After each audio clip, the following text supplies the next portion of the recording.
From the city beautiful Chicago, Illinois, WGN Sports presents White Sox baseball.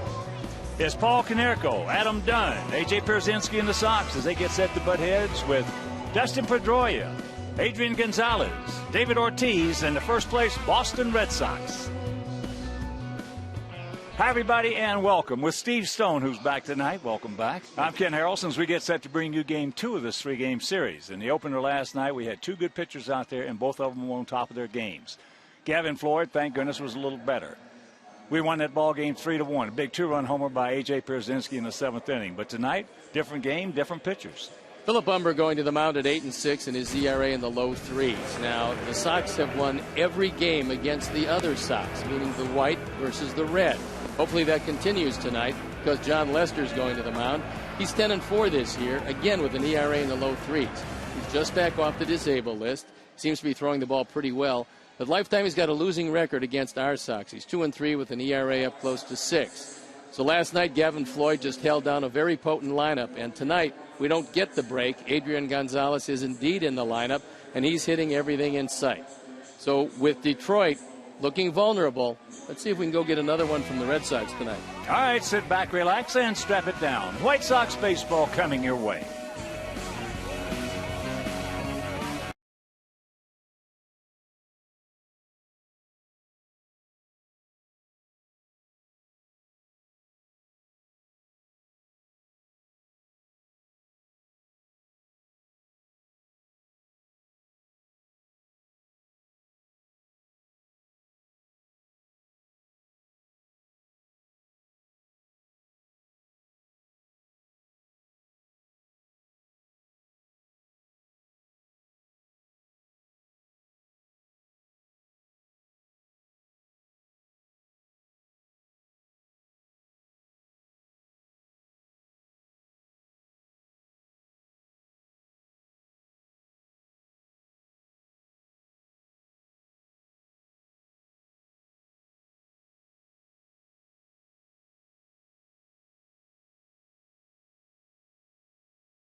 He's got his first one. He's got his first one way back. Tell you what, I had been in big leagues for, I think, a week or so, or 2 weeks, and I hadn't really hit a home run. And people were expecting me to start, hitting home runs right away. But I was happy. That ball hit hard into left field. Get up. Way back. You can put it on the board. Yes. Don't remember it. It's Yankee Stadium, but I definitely don't remember it. It's funny right now just to see the players who I'm giving high five to. You got Bo Jackson, Joey Cora, Ozzie Guillen right there, Tim Raines right there, and just it's kind of weird because all those guys are around me right now. So it's a great thing to see. Breaking ball, stay fair. Stay fair. It will. You can put it on the board. Yes! I do remember that one. Because I had been struggling, I think, for a couple days, and I knew I had a good curveball guy coming up. Really got out front of that pitch and somehow got my hands through it. I don't know how, and the ball went out the ballpark. I definitely remember that home run right there. That ball hit. Get out of here. Stay way back. You can put it on the board. Yes, number 300. Remember that home run off Kevin Napier. Once again, I was going through a tough time in that period right there, but after I got that 300 home run, things started turning around for me that season. There goes number 400 for Big Frank. You can put it on the board. Yes! That seems like yesterday. It was surprising. It was 2 seasons ago. You know, this was the one time I was not going through a funk. I was in a home run barrage at the time, so I was extremely happy. You know, I had, between this period of 300, 400, I had lost my father, and you know, he was really keeping up with these things. So that was a touching one, number 400, because you just never know after getting to 400, you know, what's next to achieve, because you know, there hasn't been many men to get to that 500 plateau. But you know, God willing, hopefully I can get there. Frank did eventually reach home run number 500, but not as a member of the White Sox. Interestingly, number 500 came at the Metrodome in 2007, the scene of his very first home run back in 1990. So just as Frank's home run journey came full circle, so too has Frank's career. Back with the White Sox, where he belongs and where he'll be honored tomorrow and remembered forever as the greatest hitter in White Sox history.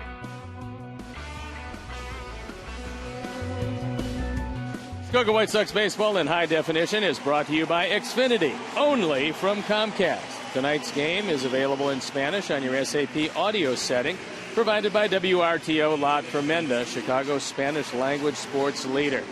It's a beautiful night for baseball, 81 degrees, not a cloud in the sky, and a real good time for pitchers. This time of night, you just don't see the breaking ball quite as well. So let's take a look at how Terry Francona is going to line up his Boston Red Sox. Jacoby Ellsbury is going to lead it off. He's been red hot. Pedroia hitting second. Then it's Gonzalez, who was not in the lineup last night with a stiff neck. Then Euclid, Ortiz the DH, Crawford, Saltalamacchia, Reddick, and Scudero, the shortstop, hitting ninth.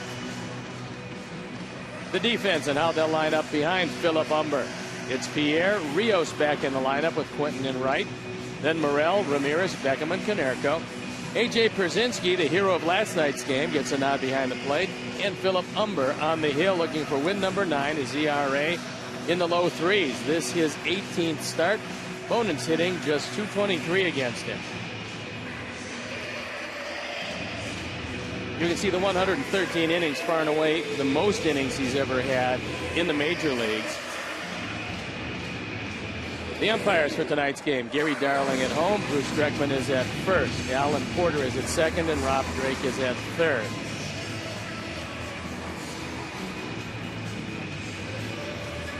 Umber's just been a special pitcher just about every start. Now, the high in professional baseball is 139 innings, and he's probably going to fly by that. But the one thing our Sox know tonight is that Detroit has already lost to the Angels 5-1. So there is ground to be gained. Ozzie knows that. He's looking for a big effort, looking for some runs against John Lester, a guy that we have always hit, and Terry Francona waiting for his Red Sox to break out of it. So we're ready to play baseball, and I'm ready to turn it over to my play-by-play partner, Hawk Harrelson. All right, Stone Pony, thank you. And once again, good evening, everyone, and welcome to White Sox baseball right here with WGN Sports. So happy you could join us for Game 2 of this 3-game set. Jacoby Ellsbury will stand in. He comes in hitting at .322, 17 homers and 62 driven in. Takes the bunt and takes the strike. Well, the first look at Ellsbury, you would think that you could play him fairly short in the outfield. That's not the case. He does have some big power, and he's got tremendous speed. And he's a very talented besides that. young man. He can do it all. Red Sox come in hitting at 280 as a club. They have a 3.91 team ERA. Boston 31-21 on the road.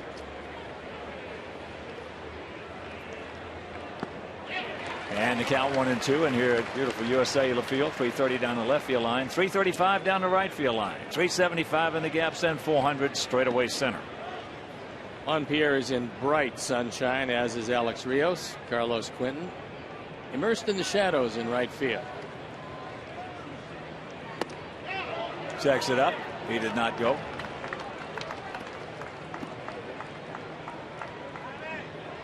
So 2-2. The count to Ellsbury.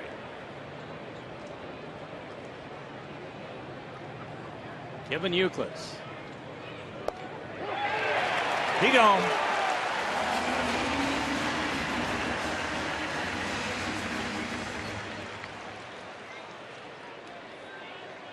That's one of the reasons for Umber's success this year is the fact that he's been able to control both sides of the plate. If a right-hander able to throw that fastball in on the left-handers, you're going to get a lot of outs in there. So here is former MVP Dustin Pedroia. 0 for 4 last night. And of course, that 0 for 4 broke a 25-game hitting streak. He comes in at 305, 15 homers, and 54 knocked in. And one of the best fastball hitters in the American League. He's one of the few guys who actually would prefer the fastball up high. He can get on top of a high fastball better than just about anybody.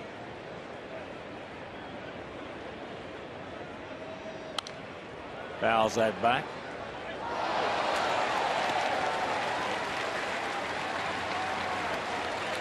There's Big Papi, David Ortiz, who's hitting 5th in the lineup. They got a lot of thunder in this Boston lineup, but Gavin Floyd just absolutely sawed through them last night. And that pitch is outside, so the count's 3-1. Gavin picking up his 2nd victory this season over the Red Sox and 6th of his career. He is 6-0 lifetime against Boston. And a 3-1 pitch. That's into short right field.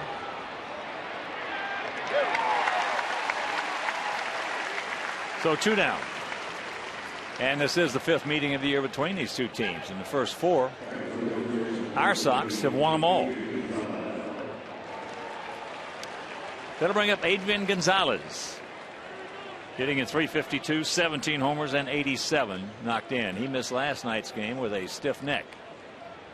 Boston comes in with a 2-game lead over the Yankees, who have won their ball game. At least the first game, they beat Boston 8-3.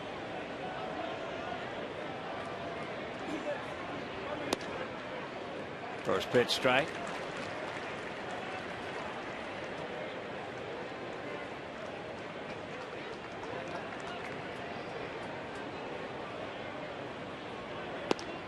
And that one tails outside.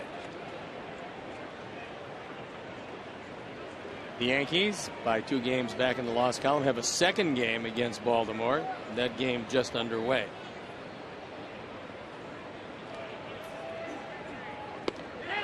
Chases that one. And Kansas City taking on the Indians in Cleveland. Kansas City has already scored 1 run, still hitting off Justin Masterson.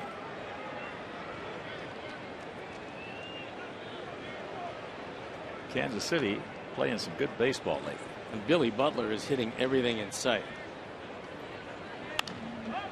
And that pitch is fouled, and that's going to be a souvenir. The reason why Gonzalez is hitting over 350 and has been most of this year is the fact that there's not one way you can pitch him and there's not one way you can defend him. He will use the whole field. Only 3 times in his career, because he's played in a very spacious ballpark in San Diego, has he driven in over 100 runs. But this year he's knocking at the door with 87. Outfield about equidistant. And that ball hit hard right at Alex. So a 1-2-3 for Philip Umber. And after half inning of play, it's their Sox, nothing, and our Sox coming to bat.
And a BMW dealers. BMW, the ultimate driving machine, and Ozzie is going to line him up with Juan Pierre leading it off. Then it's Ramirez, Paul Konerko with his 75 RBIs. Dunn, Quinton, Przynski, Rios, Beckham, and Morrell rounded out. The defense and how they'll line up behind Lester, Crawford, Ellsbury, and Reddick left to right with Euclid, Scudero, Pedroia, Gonzalez. Jared Saltalamacchia behind the plate. And John Lester on the hill. He's 10-4. This is 20th start. However, an ERA close to 6 lifetime against our Sox. As you can see, normally pinpoint control, 116 strikeouts on 119 2/3 innings, only 42 walks. And before we show you our picks to click, you at home select yours as Juan Pierre looks at first pitch strike from the 27-year-old southpaw. Lester, a big man, 6'4", 240 pounds, out of Sharpsburg, Georgia.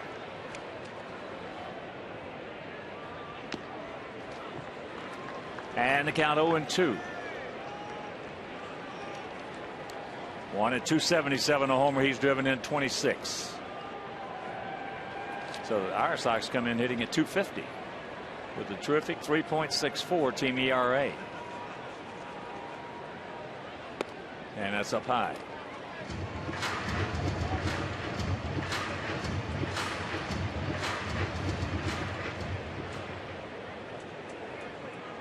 Juan has faced Lester 5 times. He has 2 hits.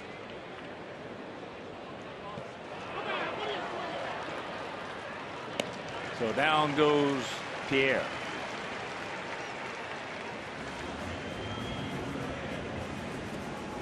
And that'll bring up Alexei.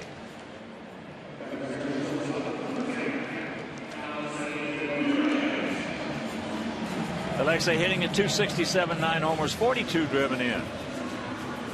He was 0 for 2 last night.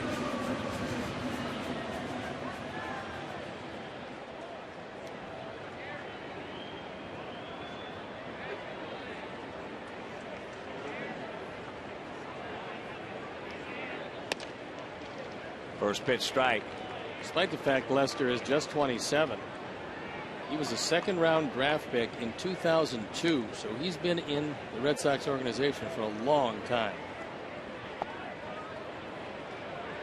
That a pitch misses and the count 1-1.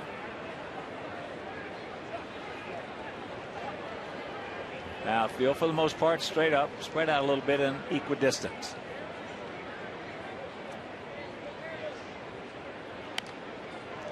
Ate him up on the fist, flares that one over the Red Sox dugout. So the count 1-2. You take a look at the lifetime numbers of John Lester, they absolutely jump out at you. 71 and 29 lifetime. In 100 decisions. 42 over. He's won 71% of them. That's pretty good. And that's low. 2 balls, 2 strikes.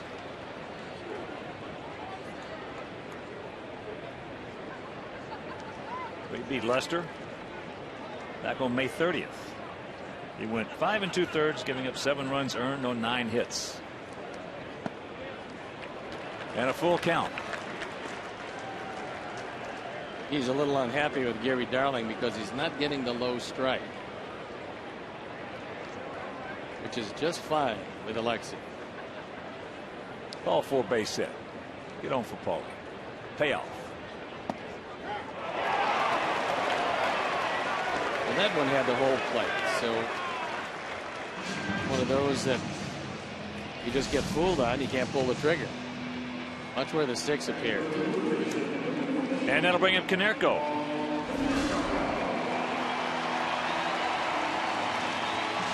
Paulie hitting at 305, 24 homers, 75 driven in.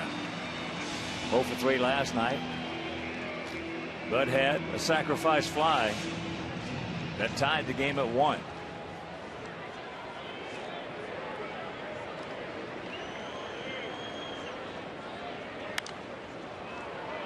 And flares that one. And that is a quick out. 1 pitch, 1 out. 1, 2, 3 for Lester, and after 1, no score.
Illinois Lottery, you could win one of 5 top prizes of $250,000 or one of over 2,000 additional prizes ranging from $50 to $1,000 instantly.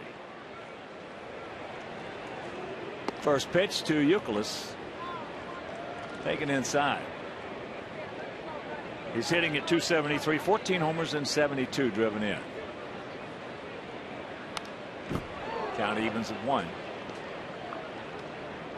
It's hard for anybody to understand how Youkilis can use that top hand as he does when he's setting up and still be as good a hitter as he's been all of these years. But it seems to work for him. Cooperstown is full of guys with funny stances. And different positions that their hands are on the bat. That's why baseball is such a beautiful game. Come in all sizes and shapes, and you can 8,000 different ways to hit baseball hard. As there's a chopper. Morel. Yes.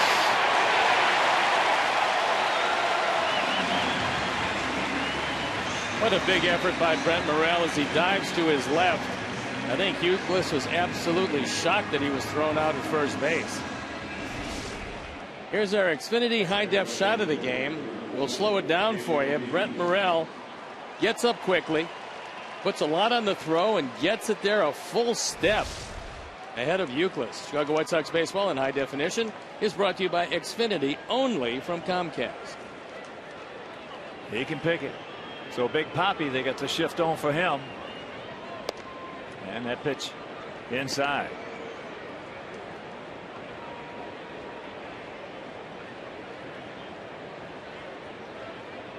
Ortiz 0 for 3 last night, comes in at .299. Takes a strike. He has 20 homers and 68 driven in.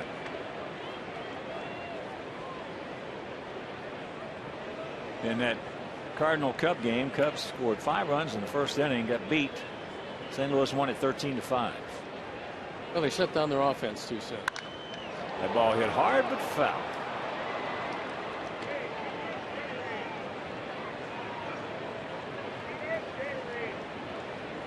Texas shut out Toronto 3-0. Derek Holland now 10-4 for the Rangers.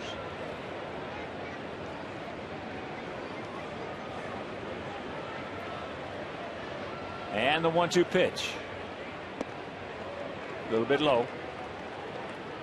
I think Papi's had some knee problems, but didn't affect him all that much last year and certainly hasn't affected him this year.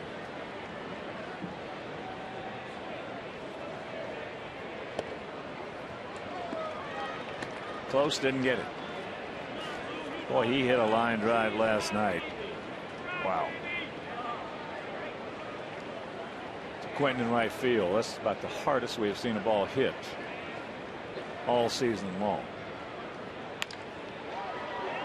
And that is flared short. Morel, yes. Another beautiful play by Brent Morel. Out in short left center. A third baseman probably never finds himself where Brent Morel found himself. It was only because of the shift. And he goes out, over the shoulder grab, puts it away. He's the only guy that had a shot at it, and he's the guy that made the play. Big effort by Morel, who's responsible instead of 2 men on, nobody out, for 2 out and nobody on. And here's Crawford. Hitting at .245, 6 homers, 36 driven in. Carl was 0 for 3 last night. Lifetime against Umber is 1 for 2. Last couple of years he hit over 300 for Tampa Bay. He came over with a big free agent contract. He has really struggled this year. So it's not unusual for a guy getting out of his comfort zone, even though he was in the American League East, where he was a star at .296 lifetime batting average, to scuffle in that first year. And just got a piece of that one.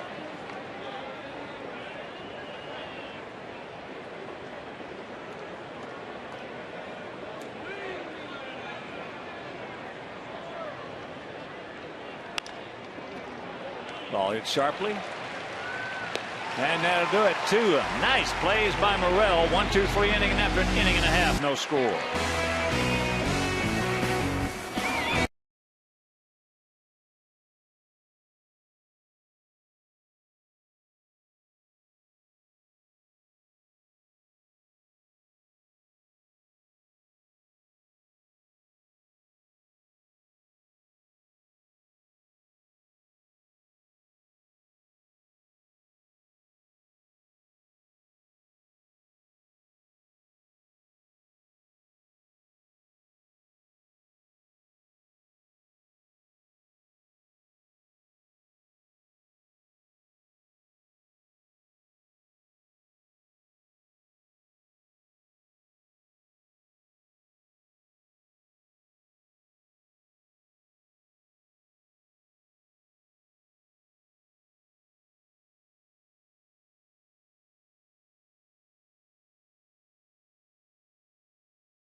Their support of the Ottawa Pony League.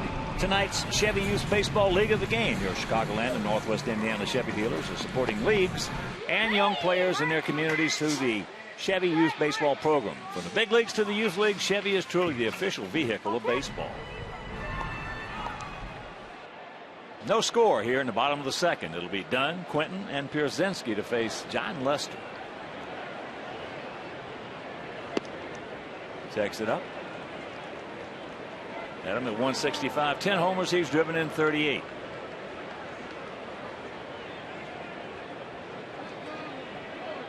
And he's had a tough go against southpaws this year.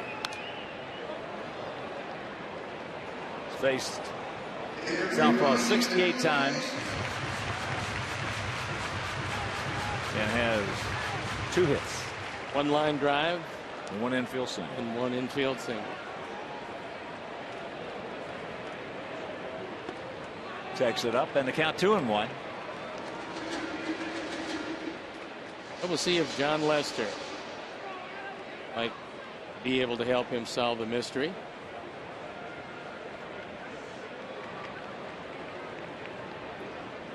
Adam 1 for 3 last night.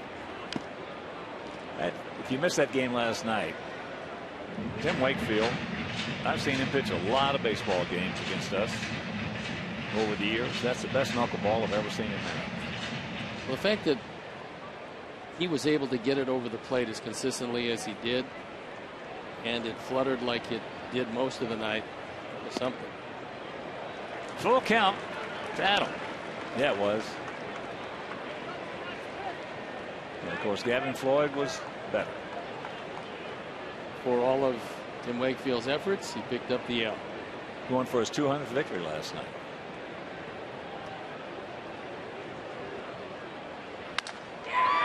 Soft line drive, and that's out number 1. So right now, with 1 out, let's check out our picks to click. Tonight, Jim Angio, our director and the crew, going with Beckham. Stone Pony's going with AJ and JJ Shearer. And son Tim and all the great folks at Lost Dunes, and also Ditka's. Ed Fernandez in the gang. George. We're all going to go with Alex Rios.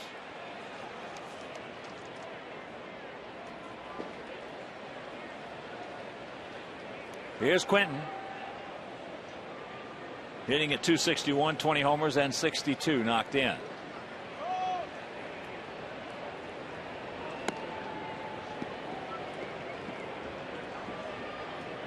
Quinton has faced Lester 8 times, and he is 0 for 8.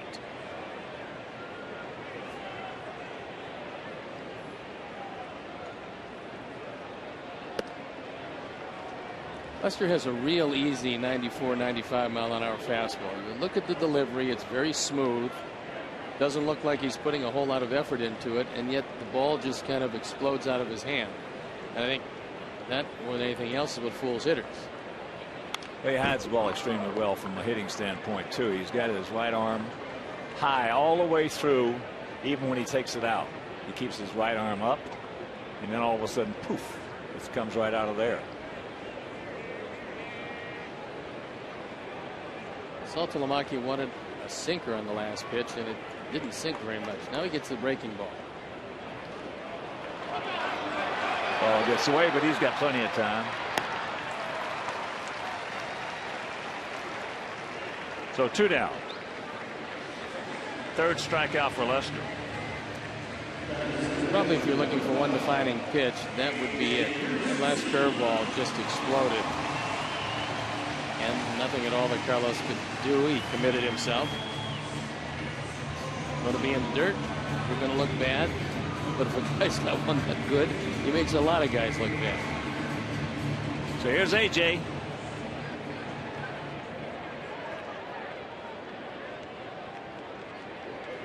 He was 1 for 3 last night, but it was a biggie. And if you miss the game, poof.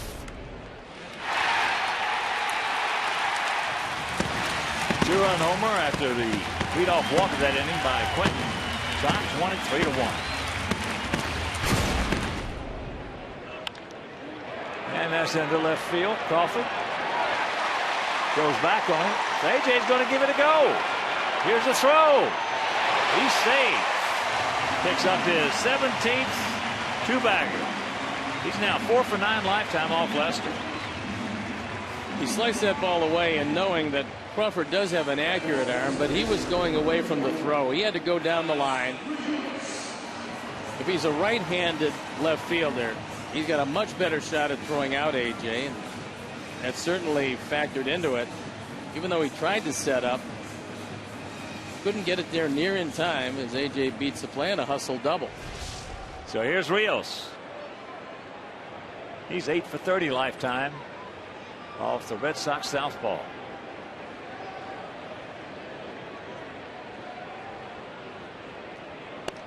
Takes it high and wide. Alex comes in hitting at 208, 6 homers and 23 driven in.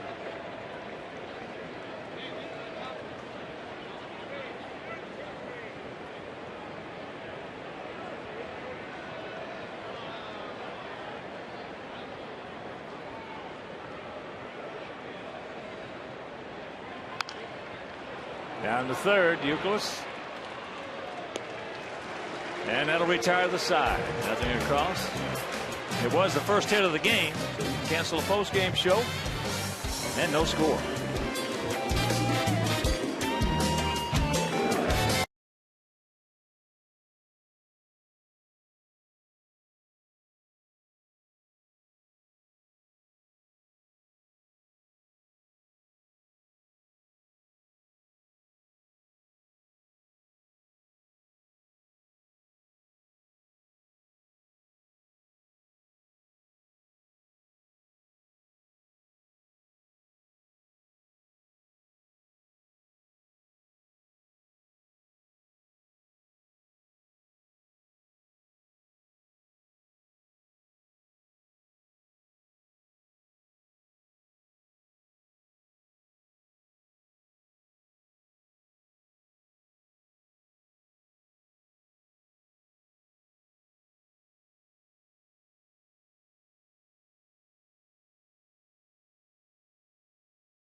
face Philip Umber.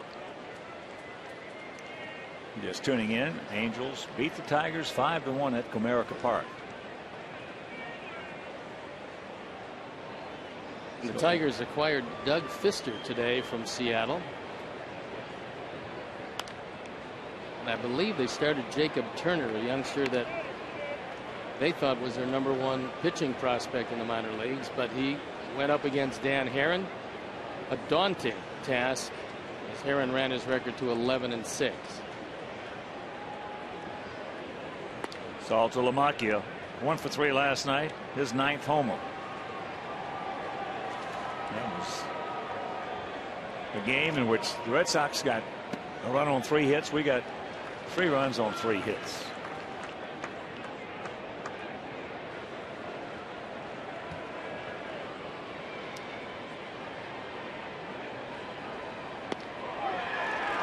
He gone. Hook.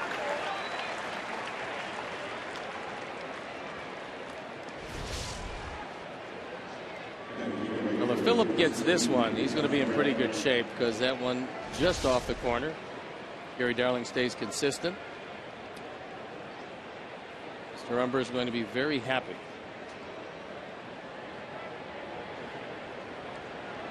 Josh Reddick. He comes in hitting at .336, 4 homers and 21 driven in. Reddick, 113 at bats. Reddick's a line drive hitter. There's a lot of folks in the Red Sox organization that think that he could wind up playing a corner and he'll have that kind of a bat. Well, he should be big. I talked to him last night. He doesn't look that big in his uniform. You stand beside him, he's a big man. Well, they view his progression as the same way as Ellsbury. When Ellsbury came up, he was more of a slap hitter, and he's turned into a guy who can really turn it around. So can Reddick. 3-1 to count.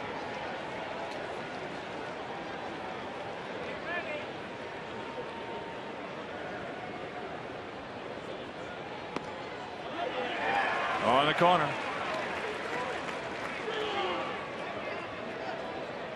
Phillip, if Gary Darling is going to call it out there, just keep throwing it out there.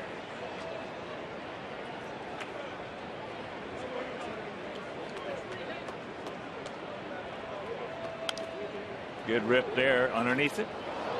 Reddick is a product of the Red Sox organization. 17th round pick in 2006.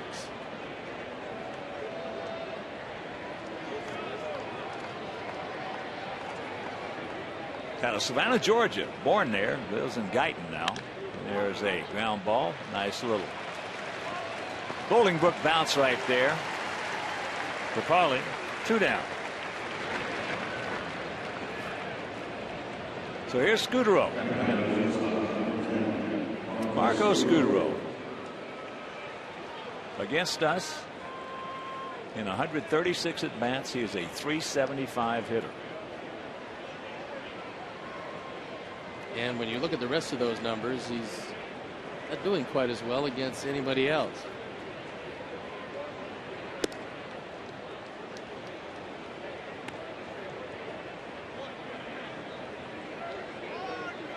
That's pretty impressive. On base percentage of .442.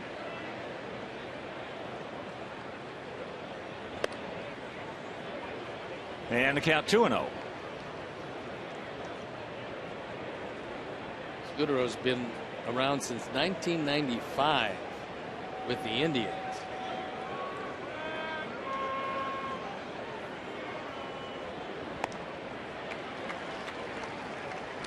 He got to the big leagues with the New York Mets. Played a whole lot with Oakland. And got to Boston last year where he hit a respectable .275. And the count moves to 3-1.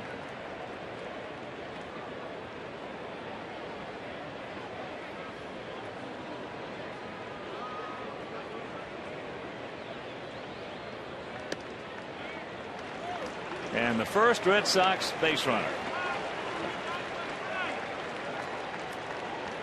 Marco Scutaro. So they'll go back to the top of the order now with Ellsbury, who struck out, called out on a fastball inside. Early in the career of Jacoby Ellsbury, his name was mentioned just about every trade that the Red Sox seemingly were proposing to people. But they held on to him, and last couple of years, you can't pry him out of Boston. There's a shot, and it's foul.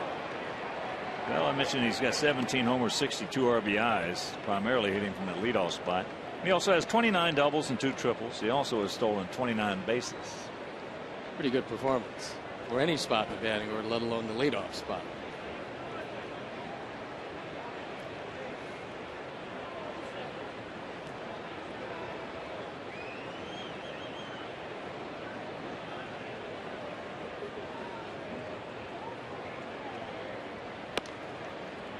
Scutaro just 2 for 3 stolen bases. He did get one last night. Well, my good friend the woodpecker, Johnny Pesky, legend in Red Sox lore. We were talking about him a couple of years ago, and he says, Hawk, he said, this young man has got as much talent as anybody I've ever seen in a Red Sox uniform. Now, whether he develops it or not is another story. Yes. Big hack. But he said, talent-wise, he can do it all. And that's from a guy who's seen a few Red Sox players.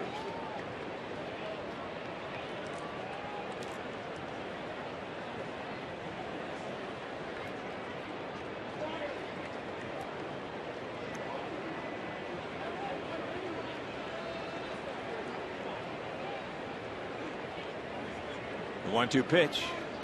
Out. Nothing on.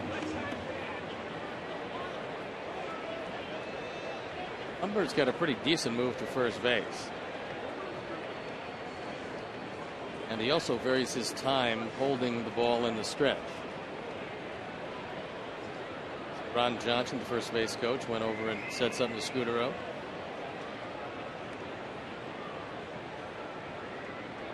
Long set. He gone. This time it was the hook. So the 3rd strikeout for Humber. And we'll go to the bottom of the 3rd scoreless.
And Juan Pierre to face John Lester.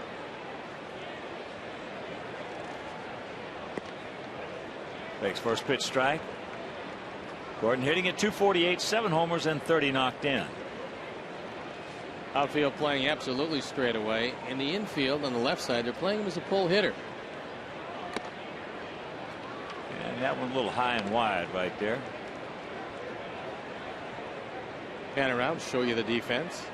And now on the 0-2 count, Ellsbury actually shifts over to his left into right center field about 5 steps.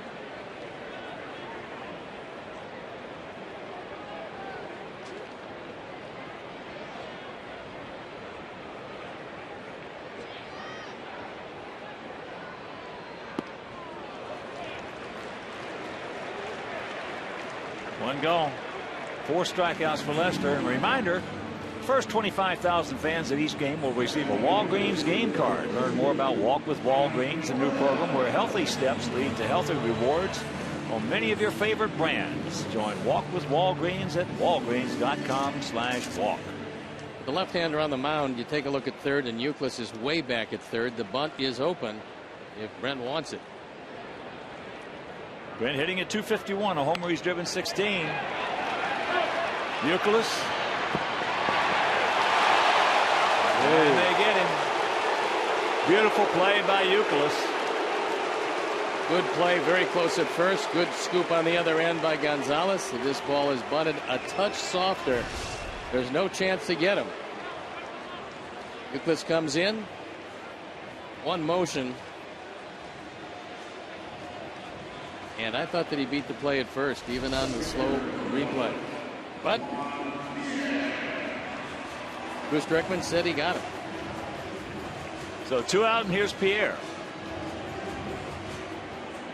1 struck out. Tough at bat, leading off the bottom of the first. Now the corner's in close. Gonzalez well in on the grass.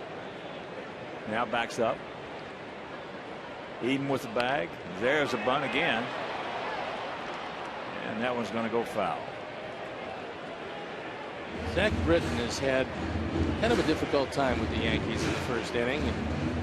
Second game of that doubleheader. He's given up 7 runs. Still only 1 out in the first inning. Yankees won the opener 8-3. So the outfield to the left.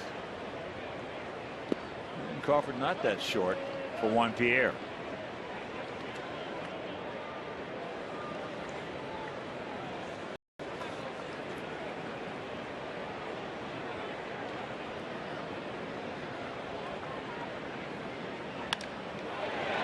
And he's playing in perfectly. Had to move only a couple of steps. Meanwhile, a 1-2-3 inning.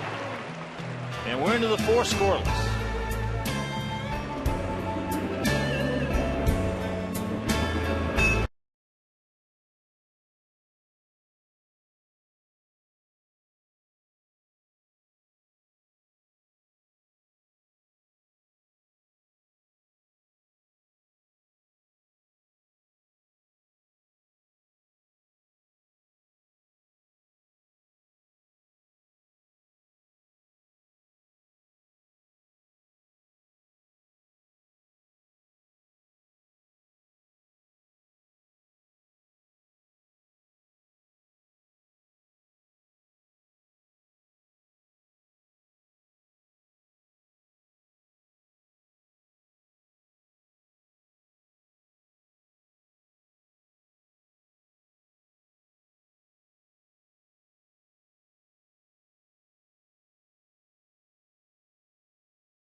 Tuesday's Mega Millions jackpot is worth $85 million.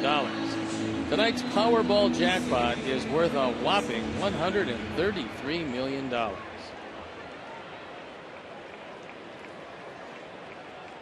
Hope you got your tickets, because I invested heavily in this one. I forgot. You did. I did. But I'll get them. First pitch strike to Dustin Pedroia. We'll make a little call to Casey down in Orlando. And better get it quick. I know. As soon as this inning is over, in between innings, I will be on the phone. You can't win unless you play. That curveball strike, Pedroia popped up short right field to Quentin.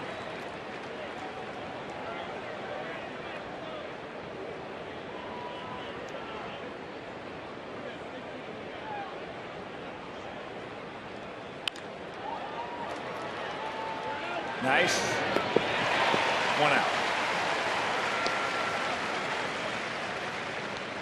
Gordon up the middle shows you that shortstop's arm every time he goes to his right. Doesn't really have to do too much to get it over there very quickly. He got Pedroia by plenty.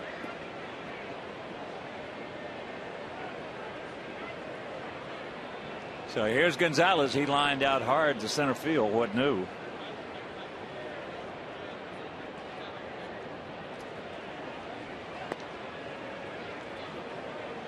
And he takes ball one. In the finale tomorrow afternoon, Mark Burley against Andrew Miller. So make your plans to be with us. And also at 12:30 there will be a special presentation honoring the Big Hurt, Frank Thomas, out in the left field concourse as they're going to unveil that statue of the big man. There it is, all crated up, ready to be unveiled. That will happen at 12:30 tomorrow.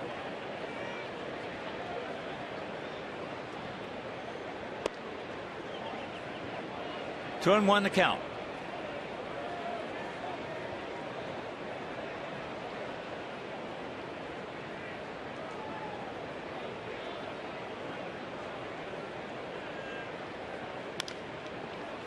Little slow roller. Will probably go as a base hit. So that's the first hit given up by Umber. Gonzalez doesn't have great speed, but he gets down the line fairly well. Gordon, knowing it's a do or die, bare hand and throw, just can't come up with it.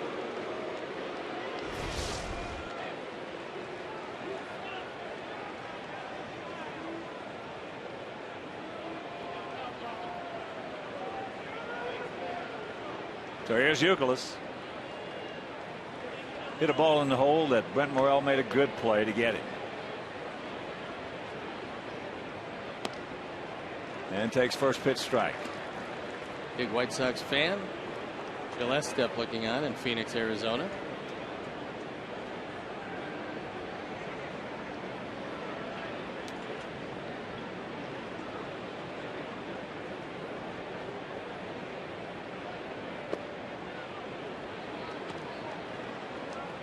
One and one to count to the 32-year-old veteran.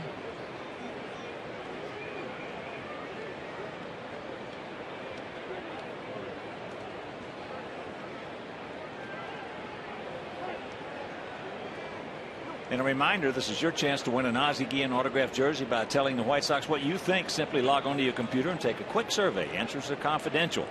Visit whitesox.com/survey. And you must complete this survey before today's game ends.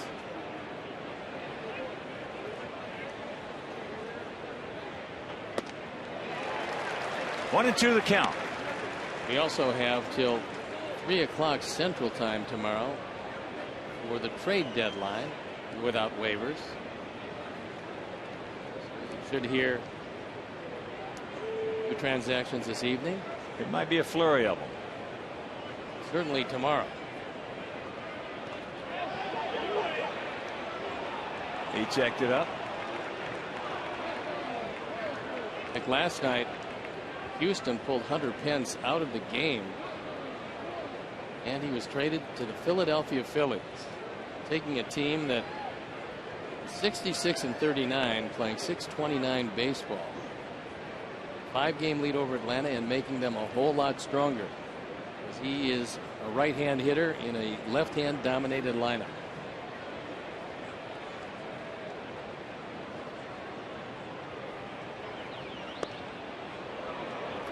And that's just off the plate, so a full count.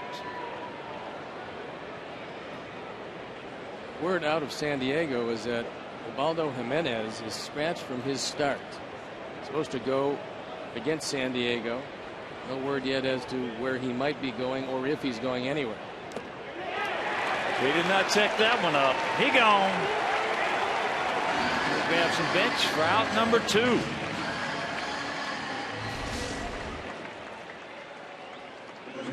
Phillip takes a little something off this, and Euclid cannot check his swing.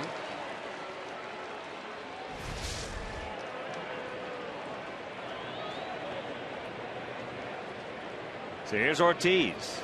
He had a little looper in the short left center field that, with the shift being on like it is now, Morel was the only one that had a chance, and he made a terrific catch on it. That curveball high. I'd like to send along best wishes on a speedy recovery to Clayton Richard, who had arm surgery. They lost for the year. Hopefully it won't be too long a rehab for him. He's a nice young man. Yes, he is. We wish him nothing but the best.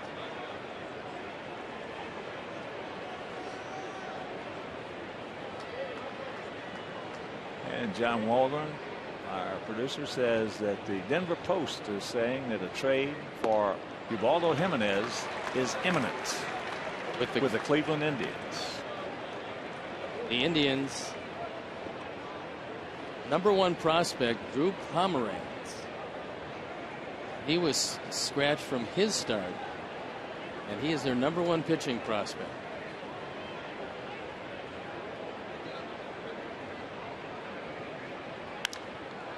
That's popped up left side. So Morel's going to get him again. Yes, he does, and that'll retire the side. But they come up with an infield single there. First hit of the ball game.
Will lead it off. He'll be followed by Canerco, then Adam Dunn against John Lester.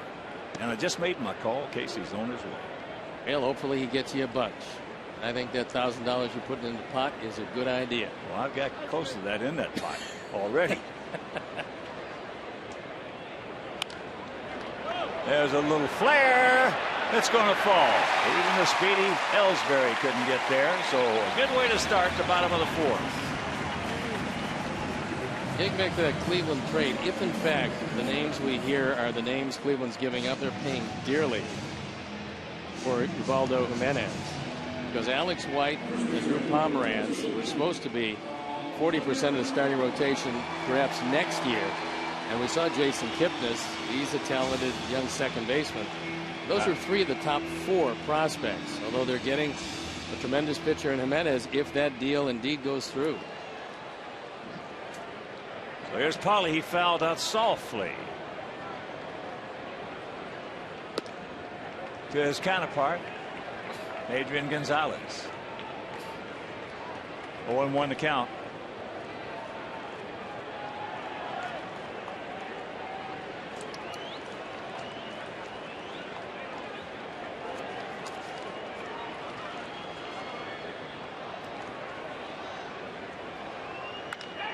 That ball is not softly. That's it hard. It foul. 0-2 to Konerko. A little pop up that he hit was a Doc Edwards shot. And talking about Doc Edwards, he is the manager of the San Angelo Colts in the Independent United League. Doc's a good man, good baseball man.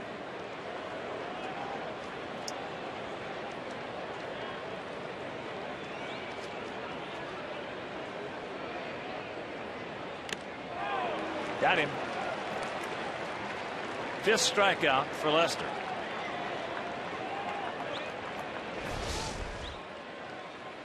He goes upstairs, and Pauly gets a piece of it, but it sticks right in Saltalamacchia's glove. So here's Dunn hit that little soft line drive to Gonzalez as they put the shift on.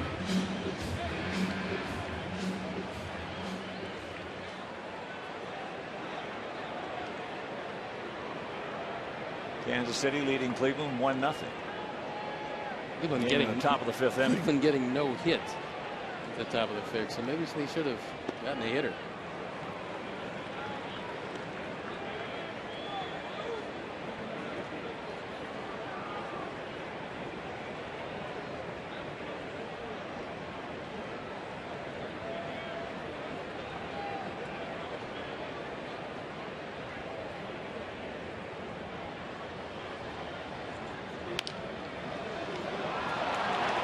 A good throw, and they turn it. So a 1-5-3 double play, and we're into the 5th.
$4 from Subway. Just be the 500 texter to text Subway to 97999. So go to WGNTV.com for complete info and rules. Both pitchers dominating so far. There you look at the line score. One more hit for our Sox. Other than that, it's been an airless game. Yeah. And a reminder, you can join Underwriter Laboratories and the White Sox in honoring the Chicago area police and fire departments for their dedication and service. Police and Fire Night is Wednesday, August 17th at 7:10 p.m. First 20,000 fans will receive White Sox lunch bags presented by Underwriters Laboratories. So for tickets, call 312-674-1000 or visit whitesox.com. I want to keep this a 0-0 game. You retire this guy, Crawford. He's got the big speed of the guys you're facing this inning. Takes first pitch, strike. Carroll grounded out. Hit the ball sharply to Alexi. It's short.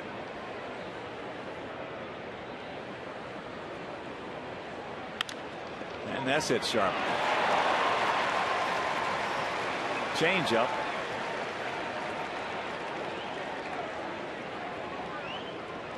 He is 11 for 16 in stolen bases. Taking a little something off, and he doesn't have a whole lot of deception with that pitch as Crawford drives it into right field just by a diving Gordon Beckham.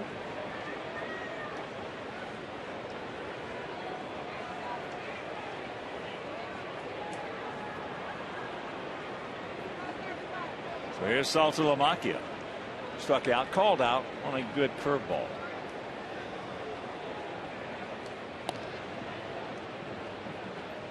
He's a better left-hand hitter than a right-hand hitter. Switch hitting catchers are hard to find. And he came up with Atlanta, but was blocked by Brian McCann. So they moved him to Texas. Now on to Boston.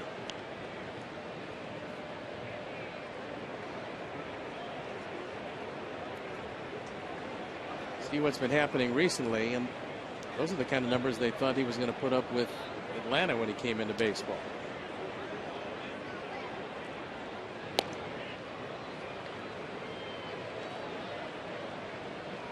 He actually went to Texas in that trade where the centerpiece of the deal was Mark Teixeira. It was a controlled Teixeira for a year and a half in Atlanta, trying to win it all.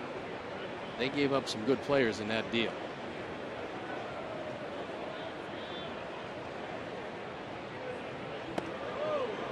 You got to focus in on the hitter, not Crawford. You got to be aware. Obviously, he's there, but you got to get the hitter. Tim Bogar going through his set of signs at third base.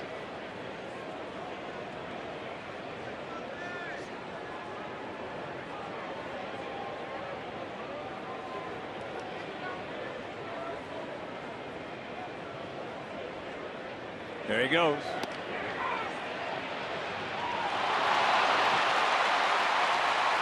Alexi is taken to falling down on throws in the dirt. The last time he did that a couple of games ago, he was able to stop the baseball. This time he wasn't. So it's going to be E2. This is one you might have wanted to knock down. Not a great throw. Watch Alexi. Bailing out, putting the glove up. You've got to be able to catch that ball and keep it out of center field. All right, you got to take it in the gut. One of the two. Just get in front of it. That's it. So now the infield in.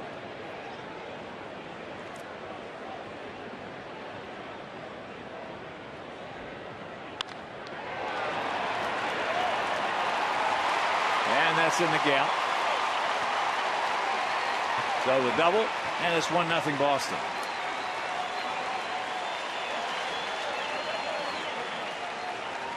RBI number 33 for Saltalamacchia, who has been red hot.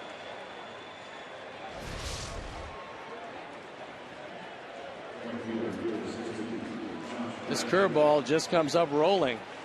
Doesn't have a lot of bite to it, and Saltalamacchia splits the gap in right center field.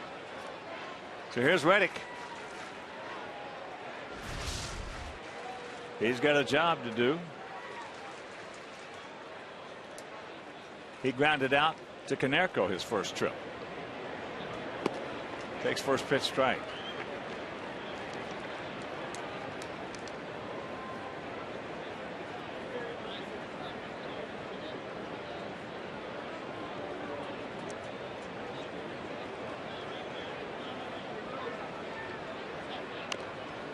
And they'll get the job done. And more.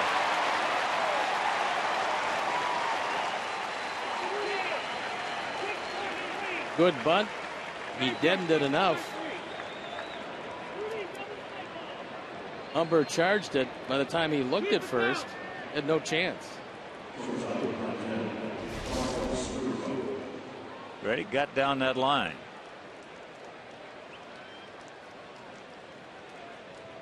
So here's Scudero. He drew a walk back in the third inning. One in, nobody out. Runners at the corners. He was all over that one. Boston probably bunts less than any team in baseball. They have 11 sacrifices this year.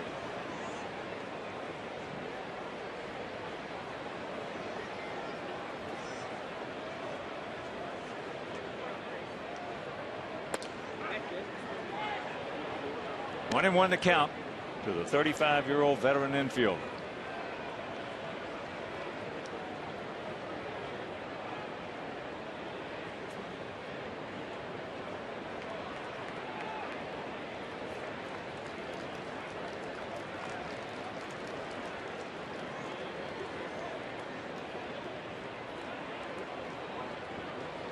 And if you're just tuning in, Angels beat the Tigers 5-1 at Comerica Park. Herron over Turner.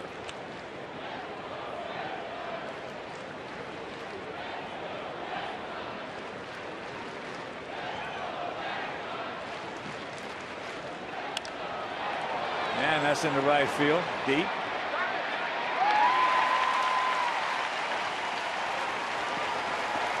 So Saltalamacchia will score, and it's 2-0.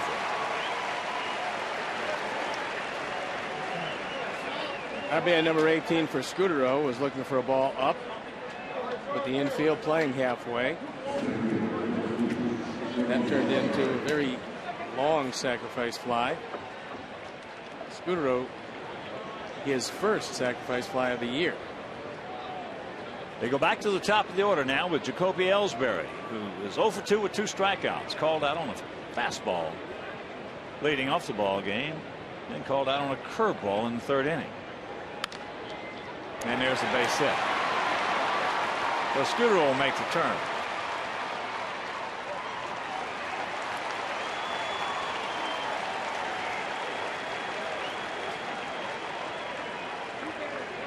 And big trouble brewing here in the top of the 5th inning.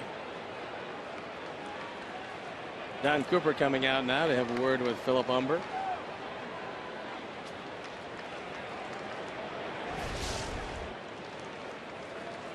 Ellsbury takes this one through the right side. And with the speed of Reddick, he goes into third. Carlos hits the cutoff man.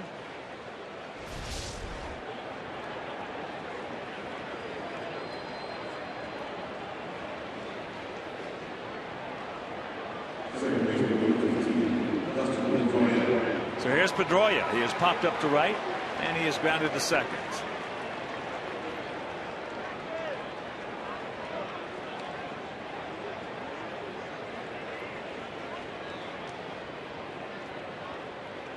And there he goes. Good job by AJ just to keep in front of him. So Pedroia picks up his 22nd stolen base in 25 attempts. Excuse me, Ellsbury. That's his 30th. Humber didn't look at all at Ellsbury, and so even if AJ catches this as a fastball cleanly, he's going to have no shot at it. No, he wouldn't even have made a throw. So Ellsbury at second now, and pitch to Pedroia. 1-1 to count. Pedroia has 3 sacrifice flies this year. Will Oman loosening up in the pen.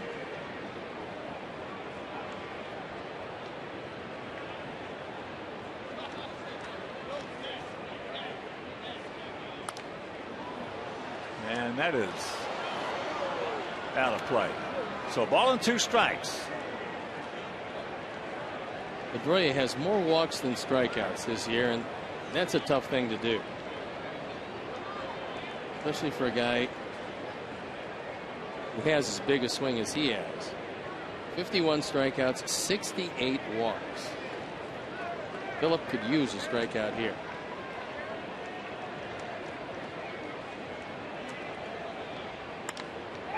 Won't get it. That'll get the job done and knock in another run with a sacrifice fly. So Ellsbury will tag and move into third. Reddick scores, and it's 3-0.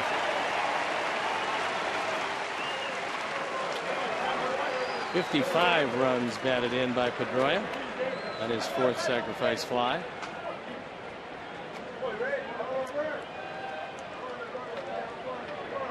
So here's Adrian Gonzalez. He is lined hard to Rios in center. Then last inning got their first hit with an infield single. Now they're going to put him on to get to Euclid.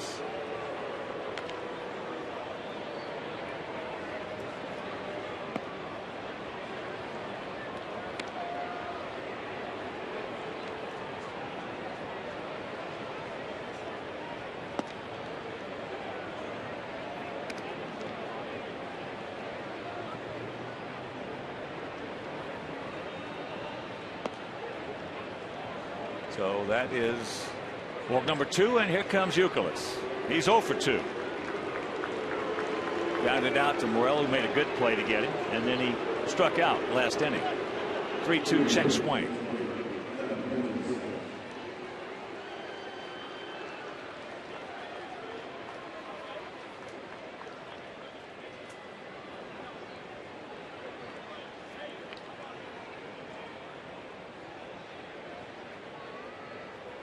Euclid is a guy that will get hit.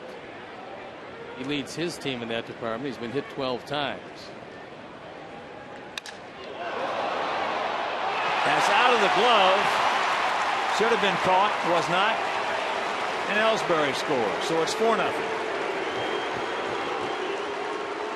They're giving him a base hit.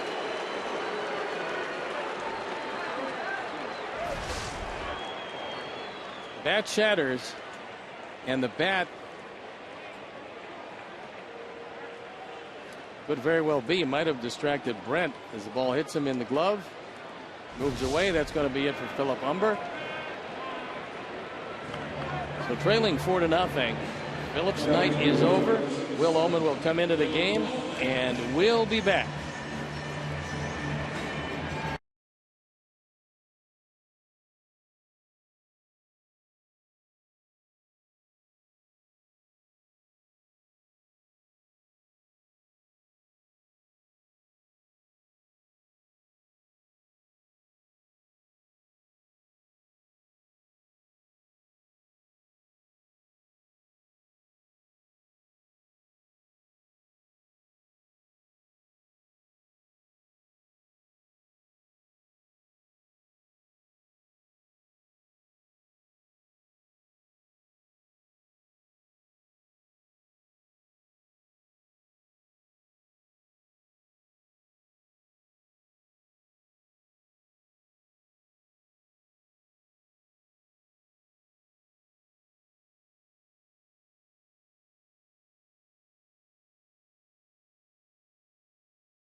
.2 record, and ERA just over 4, on for the 35th time.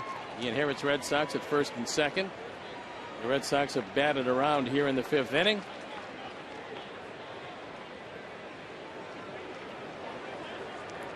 And there's 2 out, 2 on for David Ortiz. Ortiz 0 for 2. Both times going to Brent Morel.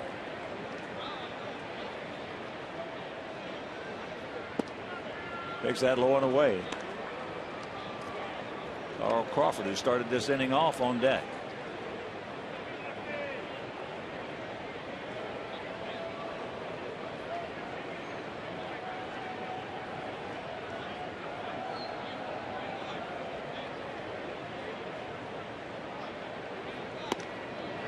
Cannot get that one.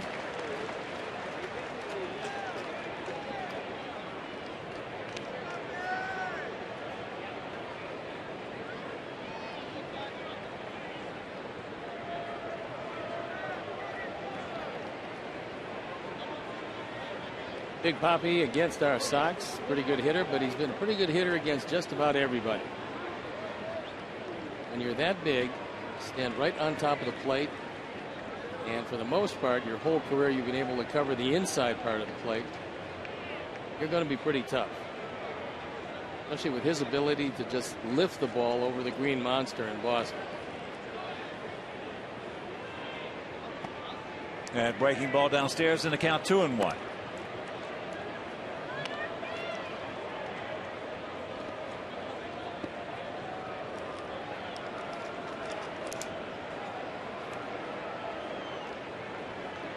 So 2 on, 2 out, 2 balls, 1 strike. 4-6-0 for Boston. 0-2-1 for our Sox. Pretty good pitch.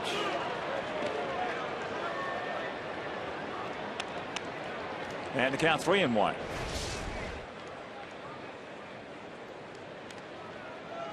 Curveball that actually had part of the plate, but did not get the benefit of it.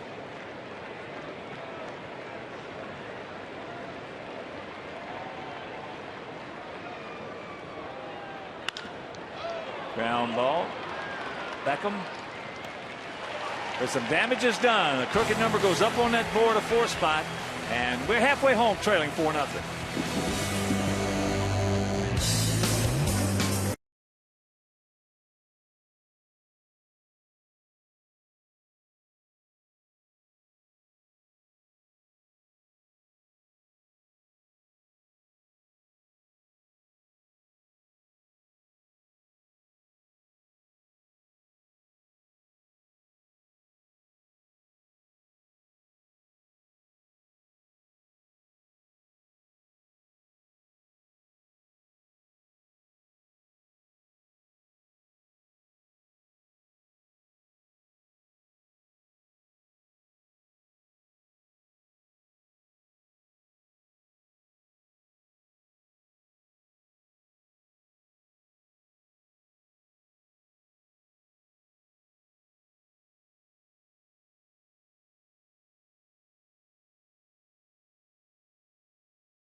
Bottom of the 5th inning. We can do it. We got 7 runs off Lester in 5 2/3 back on May 30th at Fenway Park.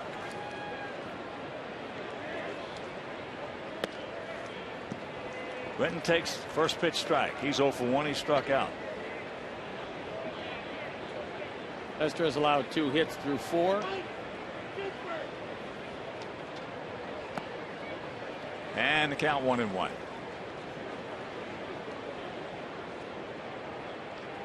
That Kansas City Cleveland game now in the top of the 6th. Royals still leading 1-0. Paulino against Masterson. Cleveland does have one hit, however. High and wide, 2-1.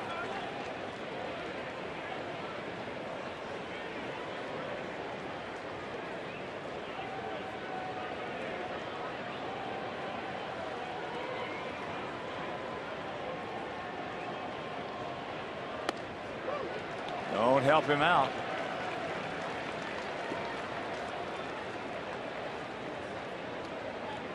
That was one of his problems. In that May 30th game, he had 4 walks. That was a day where he never really looked comfortable out on the mound for whatever reason. Not from first pitch. Nope. And a full count.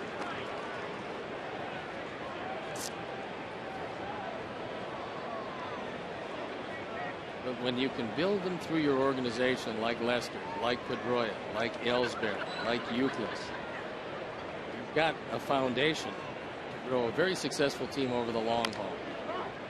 That's chop foul.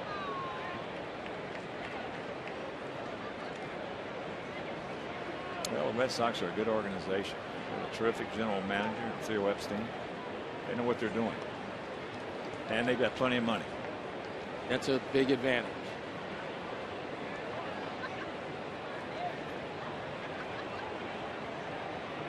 And the payoff.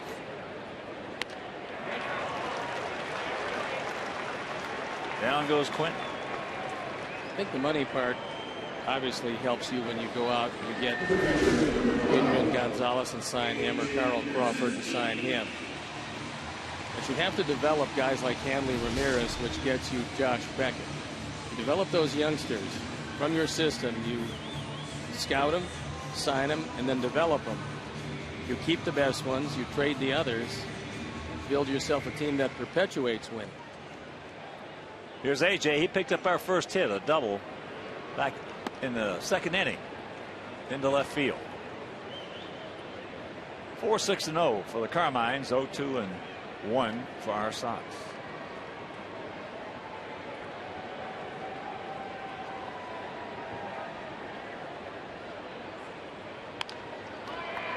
Up to middle, gets a nice bounce for Pedroia.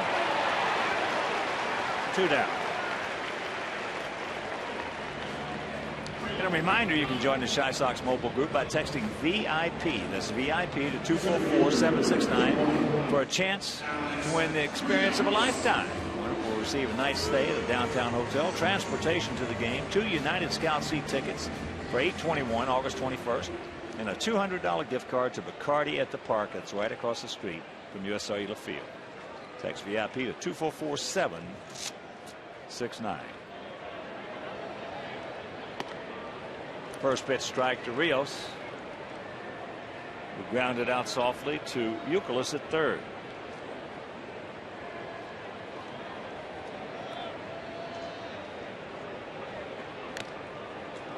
And the count 0-2. Top of the 3rd inning in the Bronx. The Yankees leading Baltimore in game 2 of that doubleheader, 15-0. The Yankees won game 1, 8-3.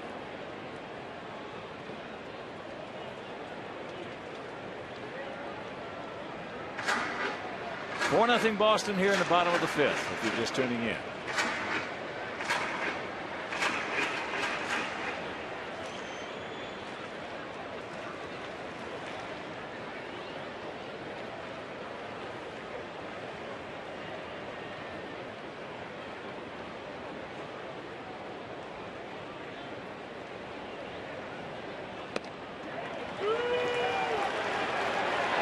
Seven strikeouts for Lester.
Top of the 6th inning.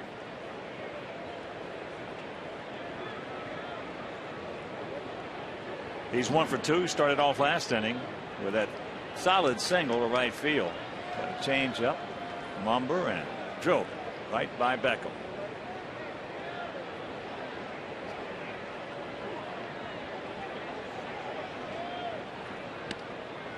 First pitch strike from Will Oman.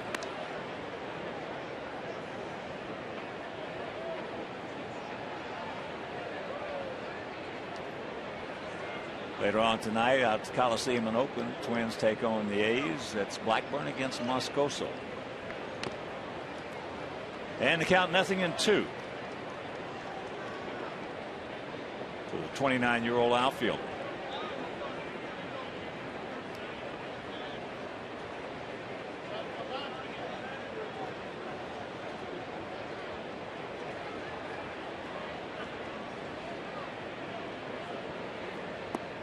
He gone.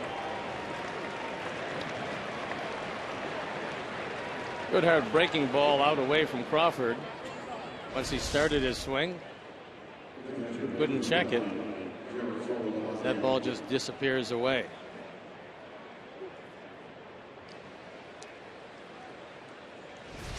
So here's Jared Saltalamacchia, struck out and then double last inning, knocking in a run, and he scored.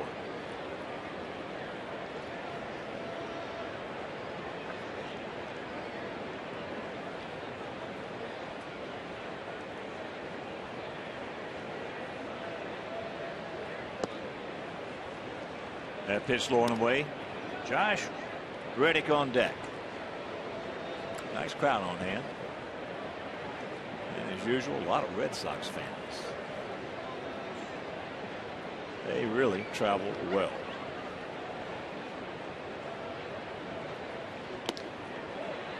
Got that one right by him.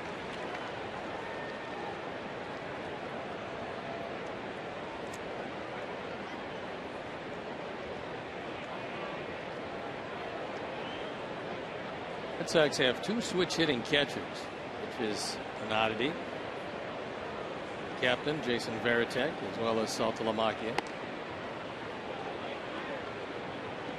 2-1 to count.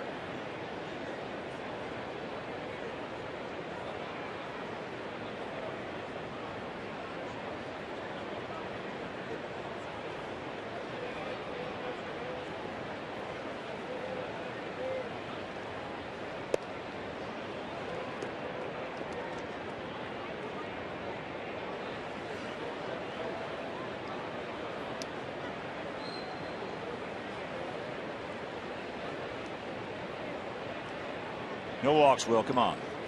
3-1 to count.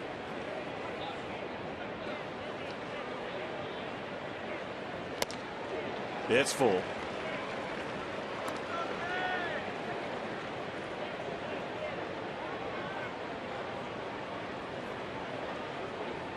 Reddick in the on deck circle, waiting for the resolution of this at bat.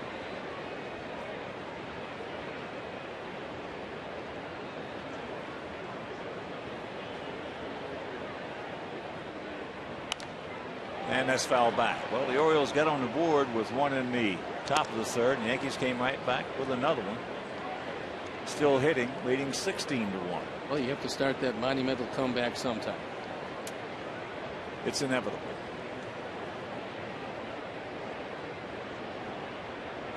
Nasty Nats leading the Mets 3-0, 6th inning in Washington. Phillies 5, Pittsburgh 2, bottom of the 5th at Citizens Bank Ballpark.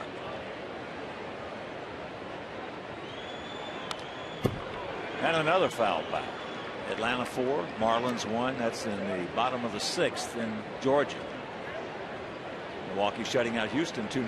That's in the bottom of the 5th at Miller Park. Top of the 5th in Cincinnati, 7-2 Reds over the Giants.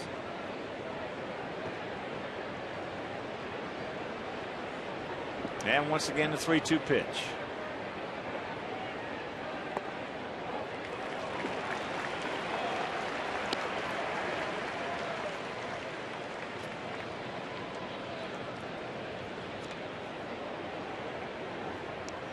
So here's Reddick. He's 1 for 2, had a bunt single. Turned out to be a very big play last inning. Actually helped set up, along with 2 stolen bases, a couple of sacrifice flies for the Red Sox.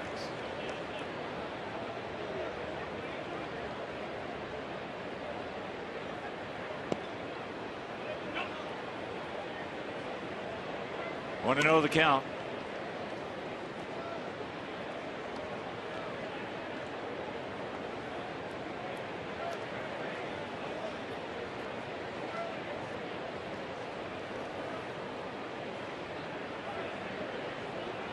Four runs on 6 hits, no errors for their guys. No runs, 2 hits, 1 error for our guys.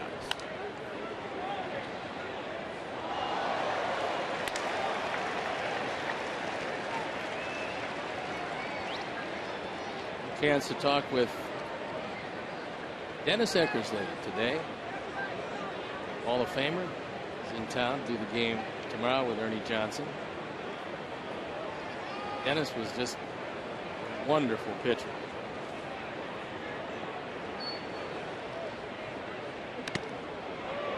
Jazz got a piece of that one on the count 1-2.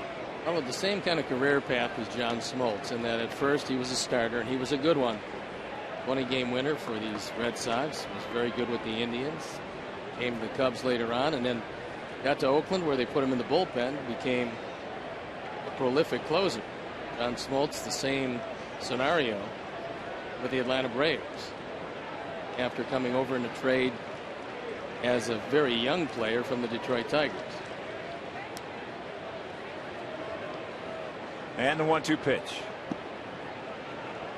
Reddick checks it up on that breaking ball.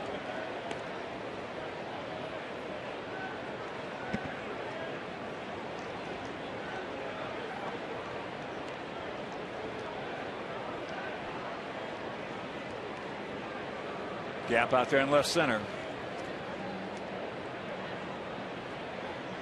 And just a short lead by Saltalamacchia. And a full count now to Reddick.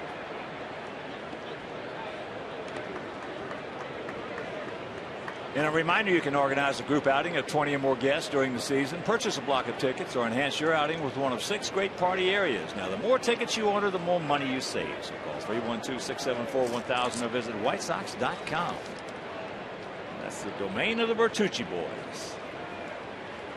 And here's the pitch. High pop. And 2 down.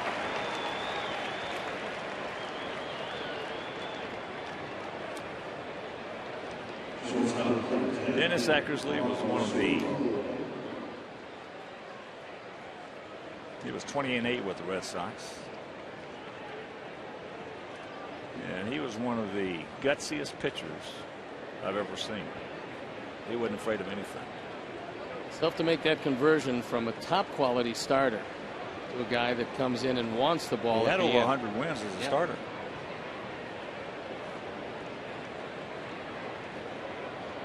So here's Scudero.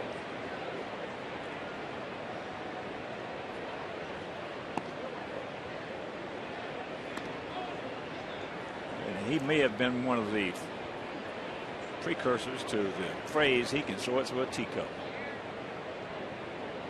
There's no doubt he'd go a full season sometimes. You'd look down at the walk column, he'd have 3. He'd have 4, sometimes 6 if it was a particularly wild those year. were probably intentional. It was something. Especially with that motion. Very unusual motion, high leg kick. Hit the ball extremely well.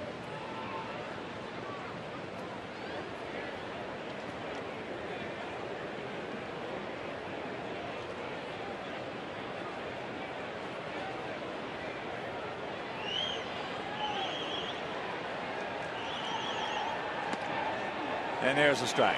So count evens. 1-1 to Marco Scudero.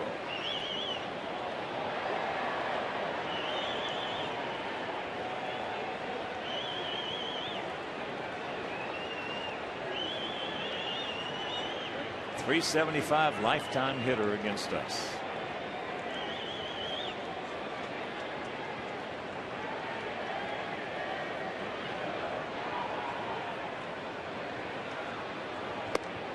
Fastball off the plate.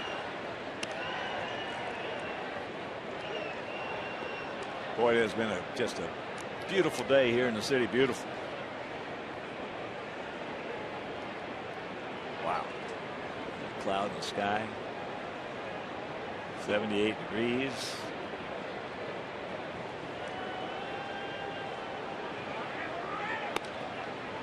And the count 3-1. So Ullman throwing a lot of pitches here in the top of the 6th inning.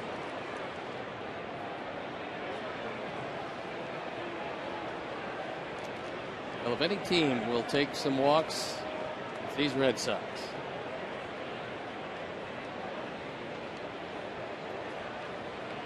Only the Yankees have taken more.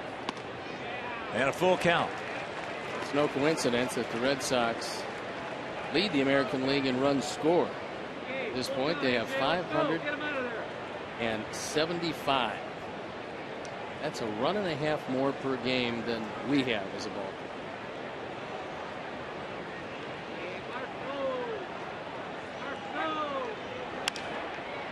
And that's into right field. So they don't get any hits. It was a walk, 1 left. After 5.5, it is still 4-0 Boston.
At the WGN Sports Game Zone for up to the minute stats and information. So log on to www.wgn.com and enter the game zone, brought to you by Connie's Pizza. Now you can park at Connie's on Archer Avenue and take their free shuttle to each game. So call 312 Connie's for more information.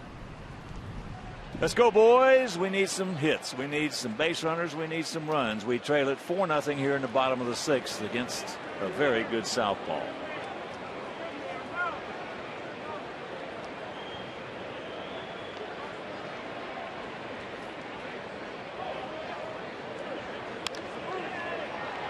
And that's high in the center field.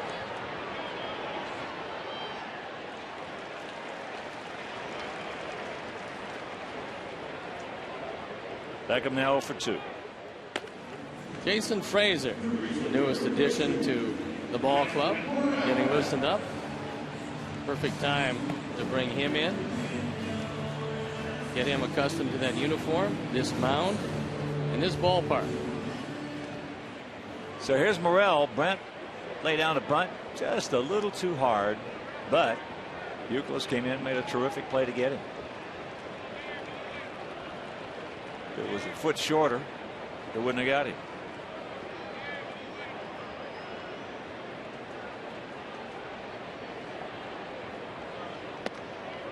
First pitch strike.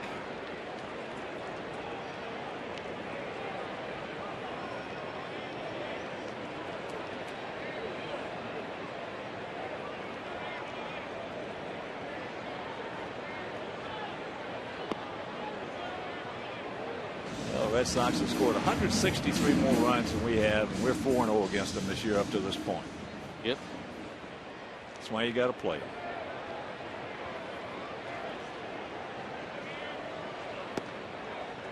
And there's another strike, so the count 1-2. They are 24 over 500. There's a lot to do That's with. one of the first things that actually was the first thing that when Chet Williams checks it up, good check. When he looked at the clubs, when he got the stat pack, first thing he looked at was walks. He didn't look at batting average. He didn't look at home runs. He looked at walks.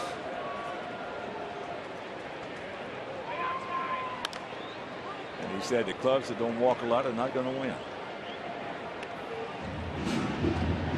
Well, most of the time that is true. It's tough to string together 5 or 6 hits in an inning, but you string together 3 hits, add a couple of walks and a couple of stolen bases, now you got yourself a pretty solid inning. And once again, the 2-2. High in the right field. Reddick. 2 down.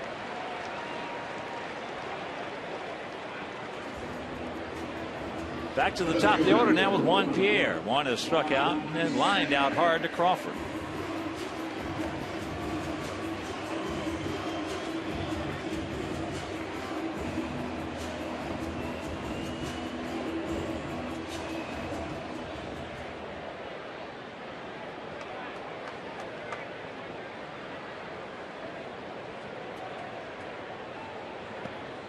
Red Sox have almost 100 walks more than we do.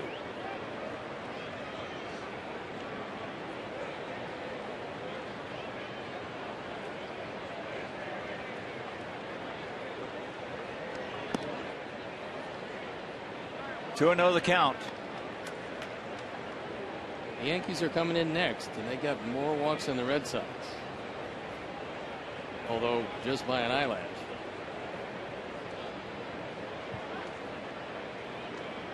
Yeah, 2 more. However, it looks like with 24 runs on the board today against Baltimore, they probably drew a few walks in those 2. It's still playing. Still have a lot. Still pounding away at that Oriole pitching staff. Still have 5 innings to go. A little soft comeback. It didn't take long. 1, 2, 3, and we're into the 7th.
Red Sox, Ellsbury, Pedroia, and Gonzalez. Jacoby 1 for 3.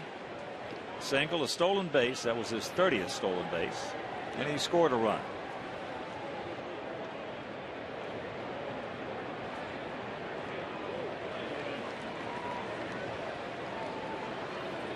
Outfield straight up, spread out. Bit of a gap in left center. Guys to bunt it. And a reminder, the White Sox Volunteer Corps.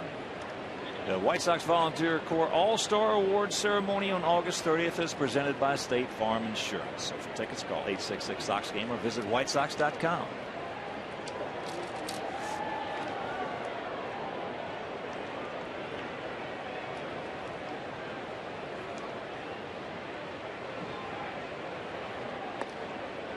And the count 0-2.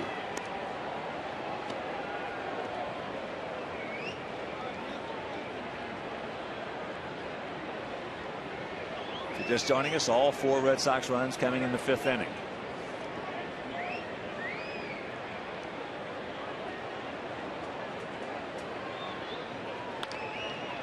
Gotta go. Yes, nice play. Takes that good arm of Beckham to get that speed of Ellsbury.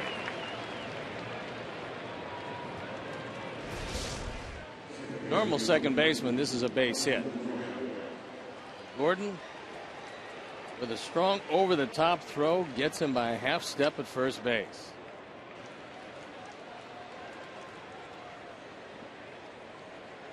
So here is Pedroia. 0 for 2 with a sacrifice fly, picking up his 55th RBI.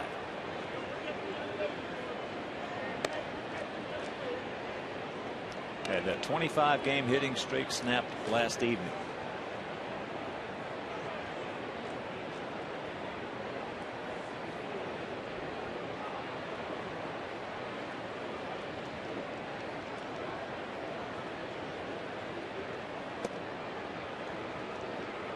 Two 2-0 the count to the former MVP.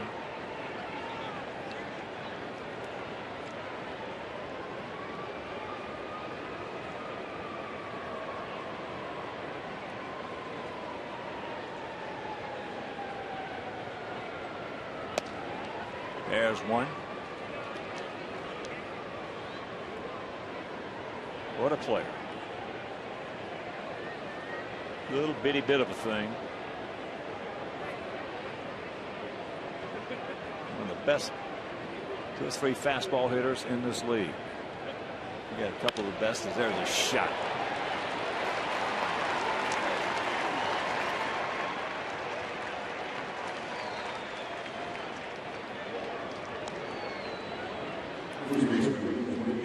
And there you're looking at 2 of the best fastball hitters in the league right there. Completely different styles. Completely different physiques. As he said that Dustin probably should be a jockey, but he's a little too good in baseball to do that. Second round pick in 2004 out of Arizona State.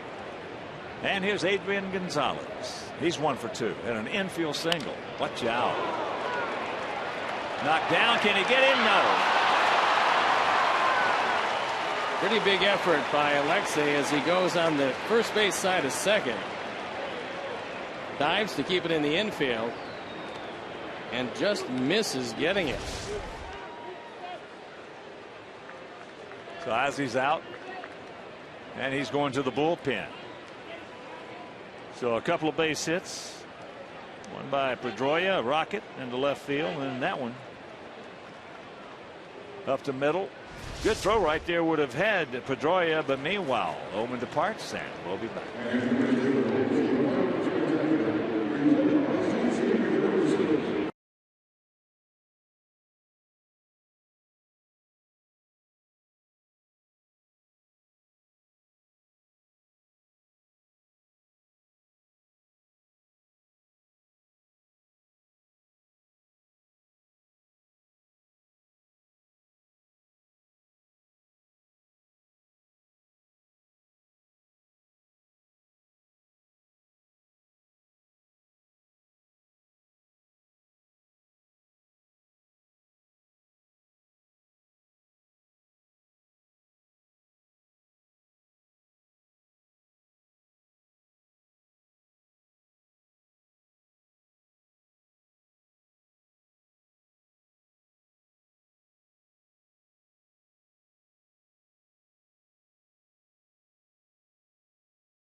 There are the numbers with Toronto.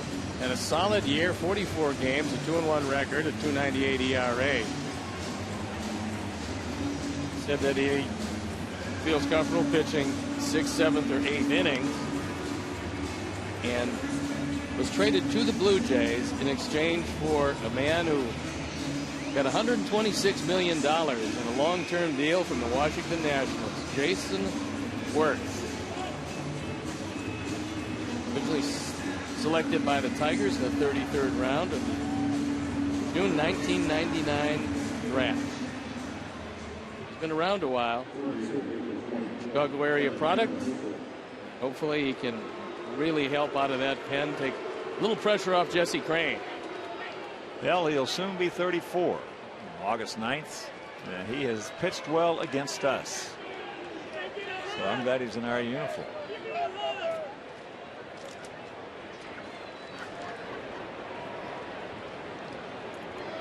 So here's Youkilis.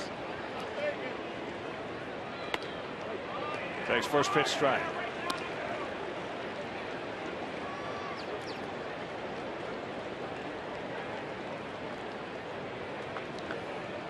Jason Frazier, like Razor. Outfield straight up, spread out. And that's low and away.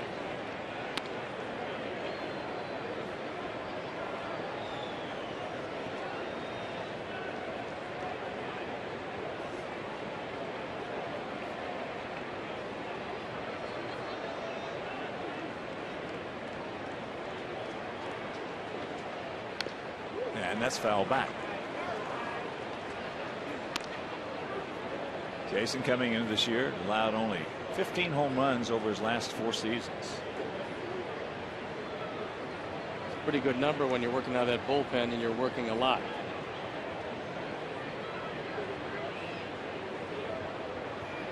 That will be put to the test in this ballpark, because this is a lot easier to hit than that Toronto park. He gone.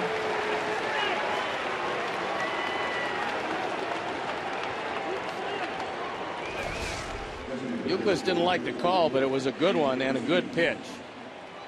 Bottom of the strike zone. At the plate.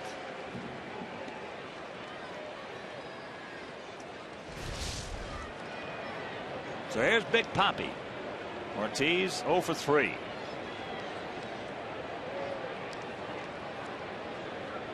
Beckham well back on the grass. Outfield just slightly to the left. And that is foul.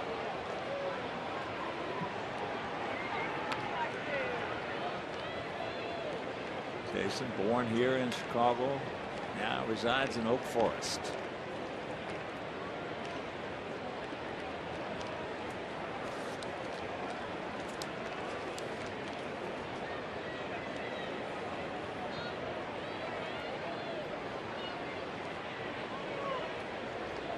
Two on, two out. They lead at 4-0.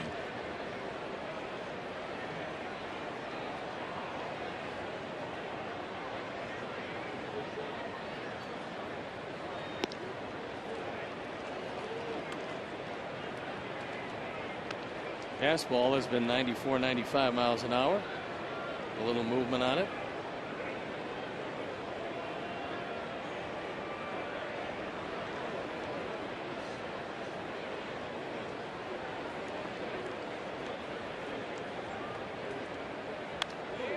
He was all over that one.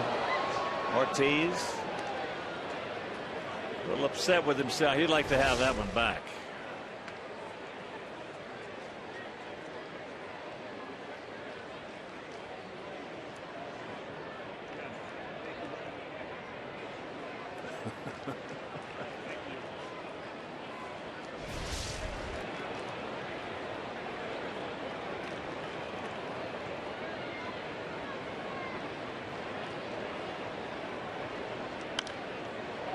And that one's out of play.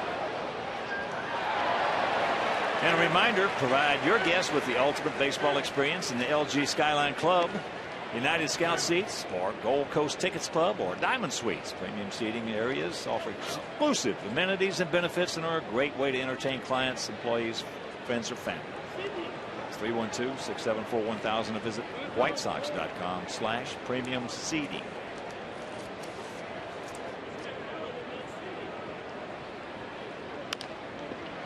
You got him.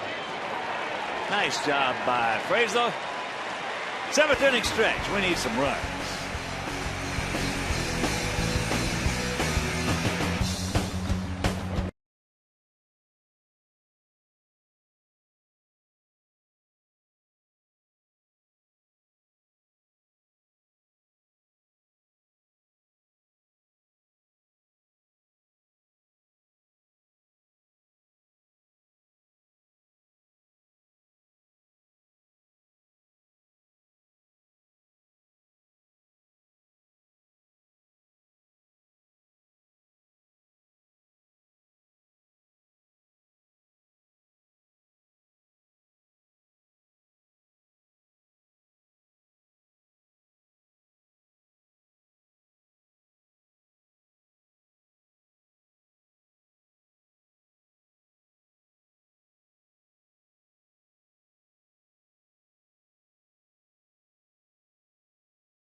It's about that time, boys. John Lester giving up no runs on 2 hits. A double by Pierzynski and a single by the man at the plate right here, Alexei. As that pitch, fastball just off the plate.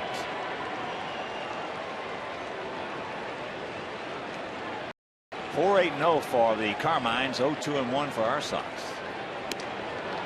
And the count 2-0 don't help him out. Konerko on deck. Adam Dunn in the hole. Lester has yet to walk anybody. Inning 7. There's one.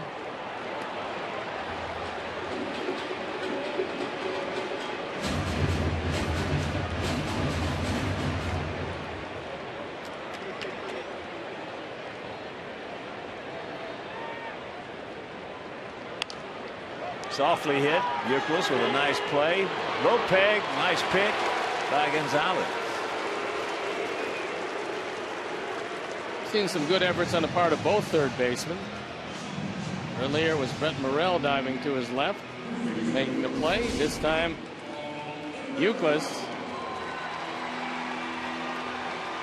Off balance throw, but good solid pick by Gonzalez. Euclid knows he's got to hurry with the speed of Ramirez. He also knows that he's got a first baseman going to save him a few errors. Euclid. He spends a lot of time on the ground. He does that. He does. He's a grinder, I'll tell you. He was a great first baseman. Oh, he's not a bad third baseman. I mean, but they shifted him across. Obviously, you get a chance to get Adrian Gonzalez, you get him regardless of who you have to move. Euclid set the all-time record for errorless games at first. I don't ever recall him making an error against us, whether it's been at first or third. 33,919.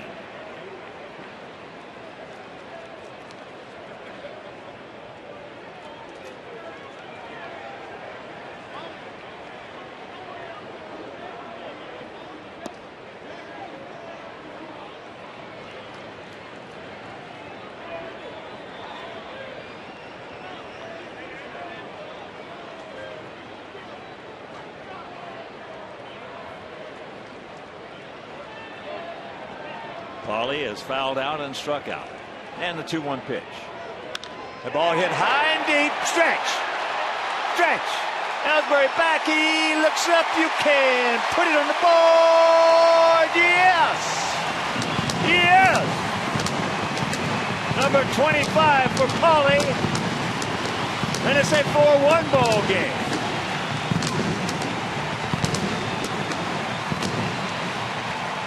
'25 and 76 on the power numbers. For Lester, the 15th home run he's given up this year.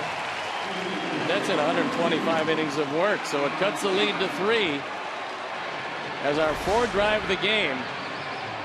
Ahead in the count, 2-1. Well, he gets a fastball. It was down and away, and he took it out. Breaking ball misses to Dunn. Adam.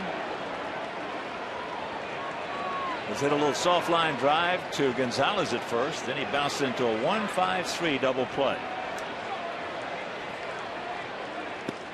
And the count 2-0. And of course, with that home run by Pauly, Alex Snelly's family will donate $100 to White Sox charities for every Sox homer hit throughout the course of the season. That is number 99. $9,900 donated by Alex Snellius in loving memory of Ursula. And the count 3-0.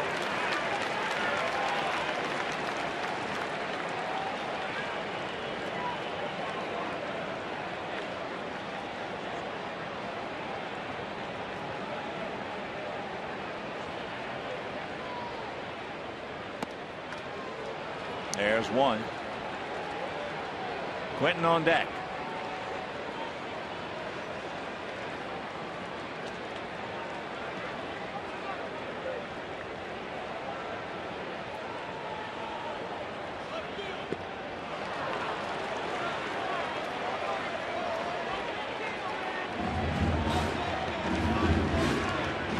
So that's his 390th home run. And that ties him with Puff. Greg Nettles. And that's ball 4. First ball issued by Lester.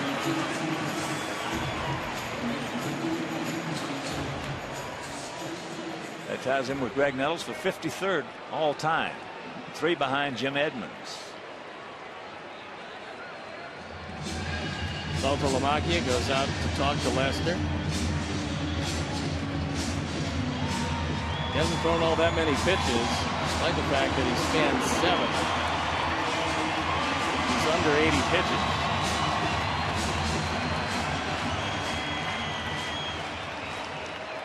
So here's Quentin. He's 0 for 2 with 2 strikeouts.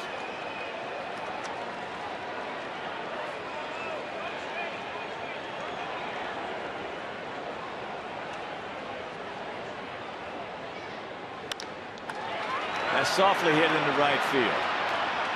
Ready? And that is out number 2. So here's AJ. He's 1 for 2. A double. Back in the second. Then he grounded to second in the 5th.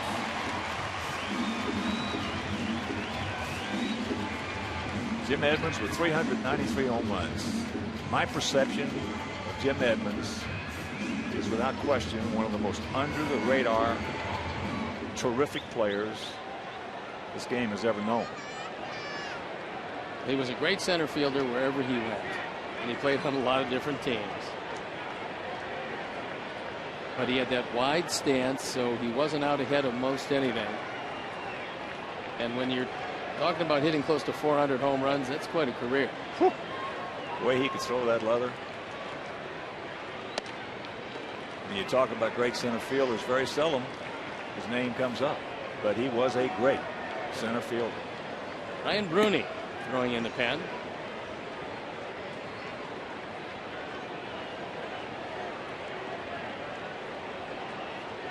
The 0-1 pitch to AJ. A pretty good pitch to hit right there. Roller fouls it down. Where will be that Lester is losing a little something, because that was about the worst breaking ball he's thrown tonight. Again, even though he's just about ready to make his 82nd pitch. So some nights you can take it into the 120s. Other nights you get a little tired when you're in the 80s.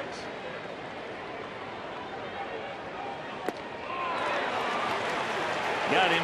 But the home run by Konerko puts us on the board. We trail it 4-1.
They bat around in the 5th inning, scoring 4 runs. Lester has gone 7, giving up 3 hits, just the home run with 8 strikeouts.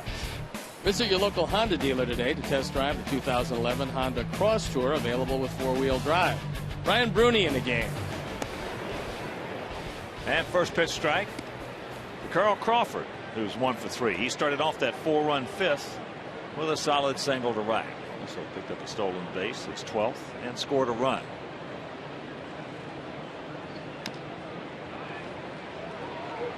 Good 0-2 the count. Good 2/3 of an inning by Frazier, his White Sox inaugural. He came in, got Will Oman out of a jam, kept the Red Sox from increasing their lead last inning.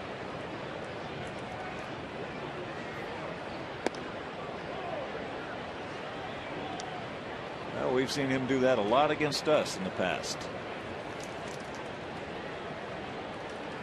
Throws in the mid-90s and throws a lot of strikes. Little chopper 2 hopper.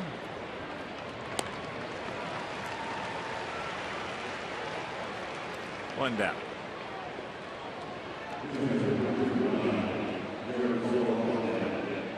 Bruni's on for the 20th time, and he's been very good out of the bullpen.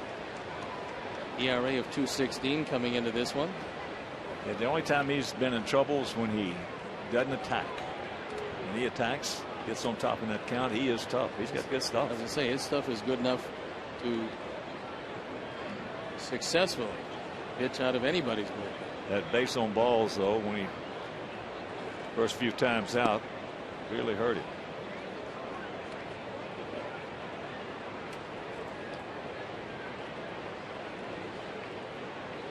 We've got a good bullpen. We've got good starters.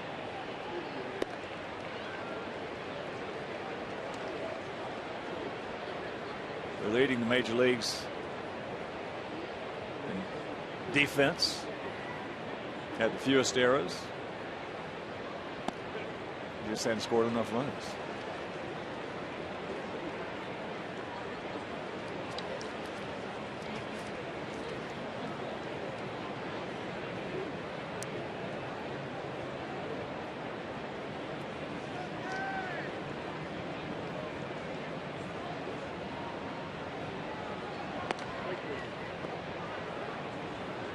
Two and two the count. In the American League, you have to score runs. Well, the fortunate part of our season is that it says AL Central in front of our division. Polly, yes. Good feed. Beautiful play, 2 down. Saltalamacchia bidding for his second hit of the night. Brian Bruni got over there.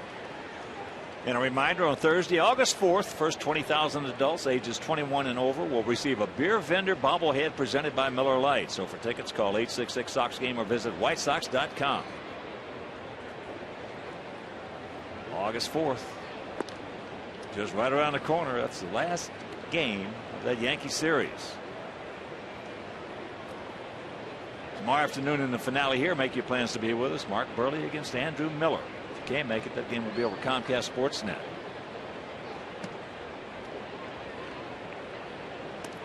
There's Reddick. Takes ball 2. And then starting Monday with that Yankee series, we're going to run Peavy, Danks, Floyd, and Umbra out there. And they have not announced their rotation. Reddick got a good pitch to hit underneath it.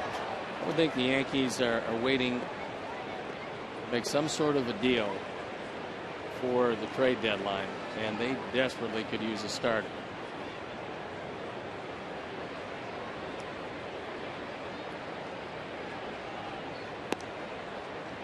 Come on, Brian, no walks, buddy. 3-1 to count.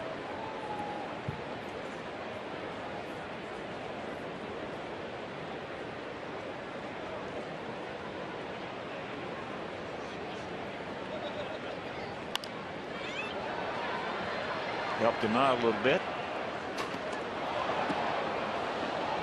That was ball 4, and it's foul back into the LG Skyline club seats.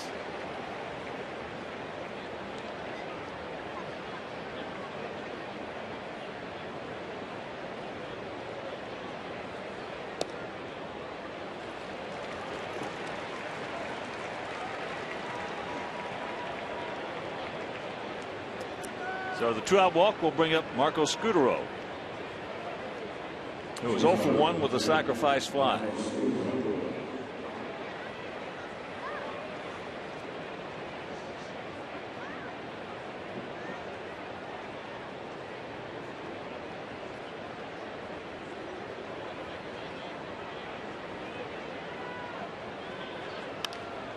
Now to play right side.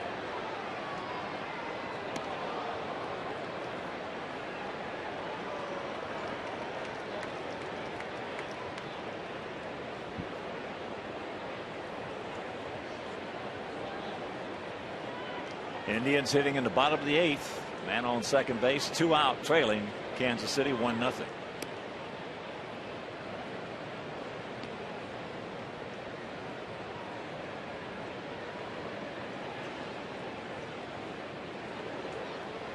Just tuning in, Angels beat the Tigers 6-1. Check that, 5-1 at Comerica Park. Dan Herron picked up his 11th victory. He is 11-6 with a 2.89.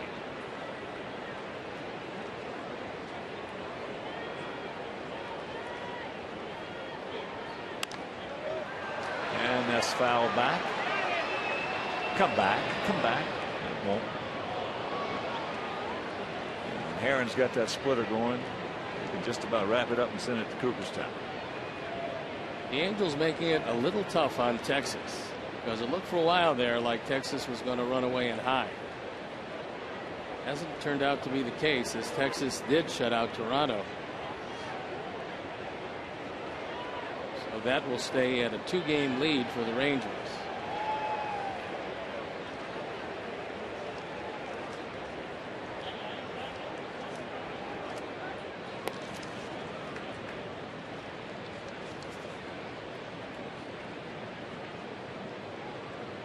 would think Reddick would be going here.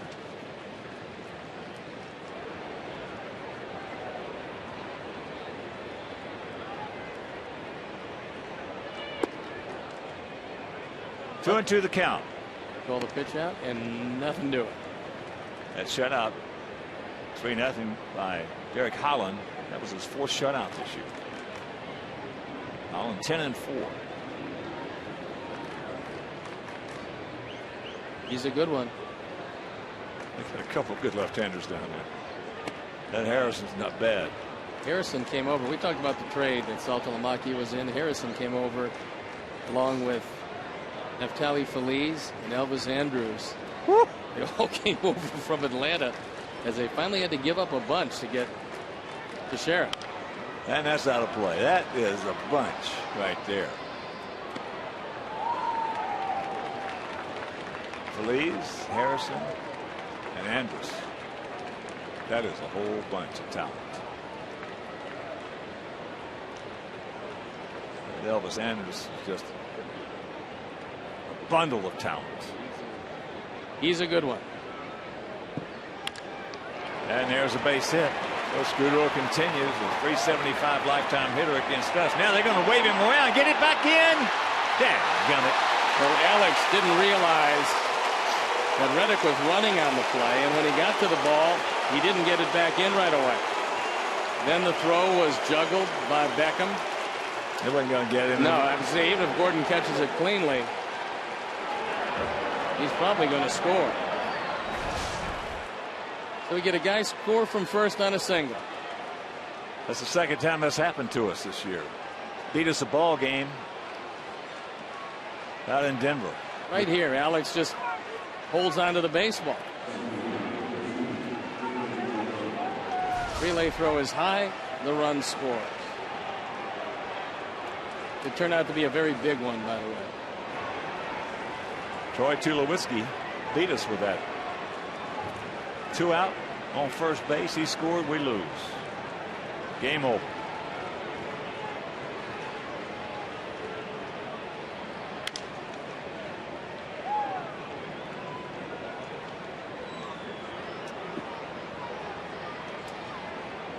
Five-1 ball game. You play a good baseball team and you just open up the door just a little bit, and they're going to storm right through it.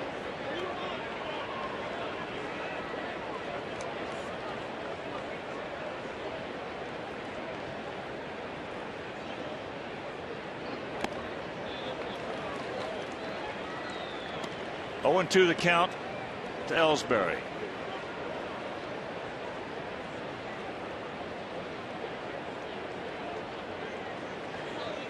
And we understand that deal for Jimenez.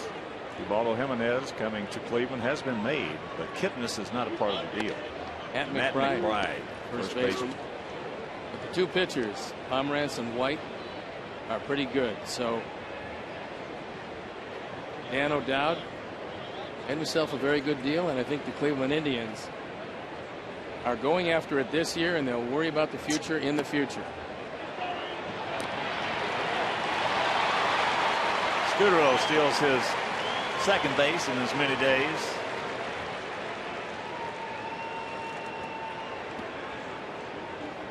It's the third stolen base of the year, as the Red Sox have broken out the running game.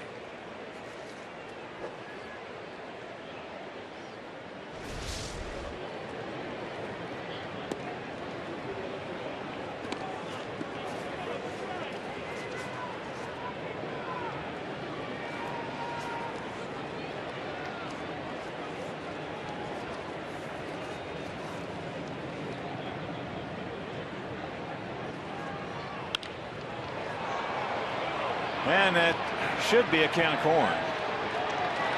But we give them a run and scores from first base on a single.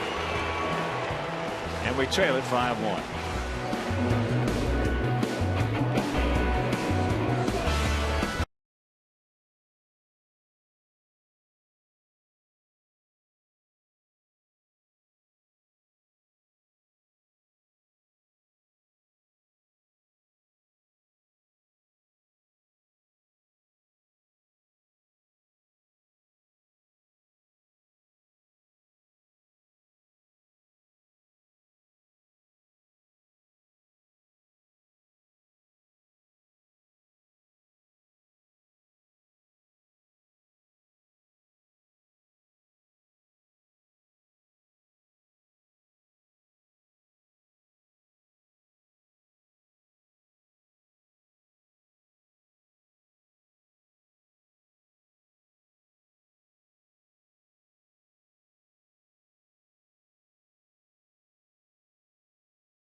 Alex has grounded to third and struck out.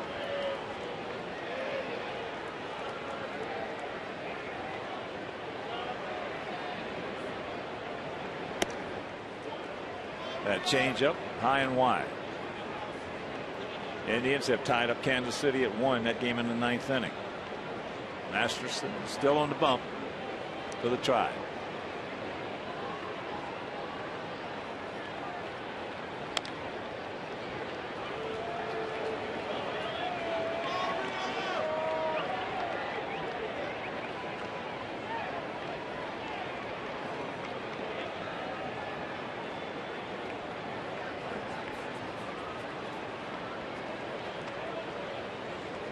And the 1-2 pitch.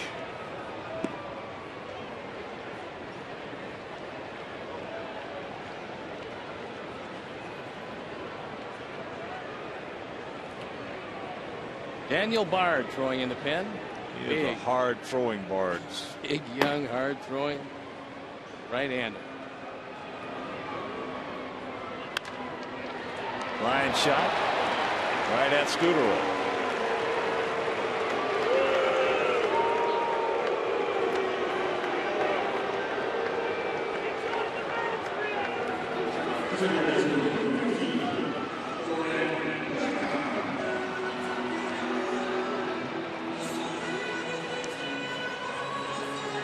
So here's Beckham. Gordon's 0 for 2. Put a late rush on him right here, Gordon.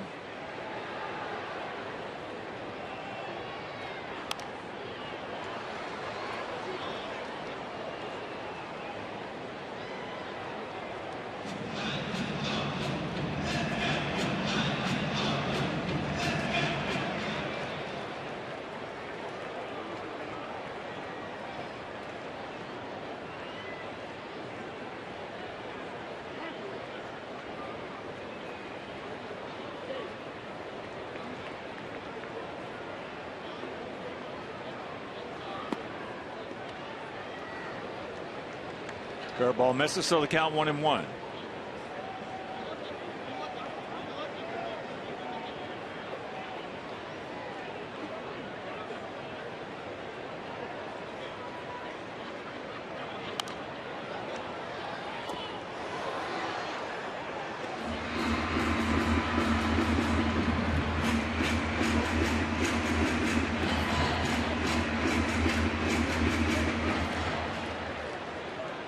Five runs on 9 hits, no errors for the Red Sox. A run on 3 hits, 1 error for our White Sox. 2-2.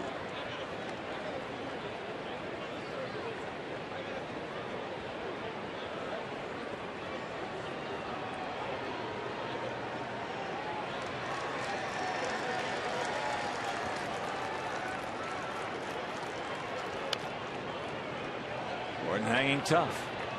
Morel on deck.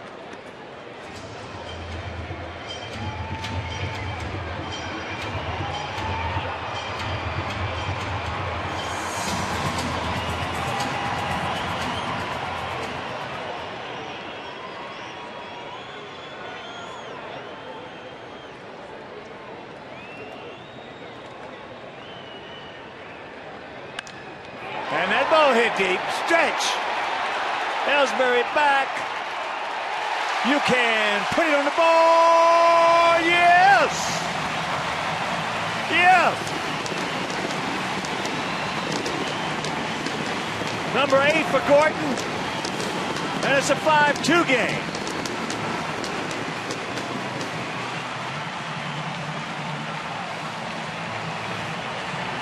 Eighth home run, 31st driven in. Gordon takes it in just about the same spot as Paulie did last inning. That ball up and out over the plate. We'll see how patient Terry Francona is with John Lester. Here's Morel. There's a chopper 2 hopper. Pedroia's got him. 2 down. So the 100th home run of the season for the Sox. $10,000 donated by Alex Snellius in loving memory of Ursa, the White Sox charities.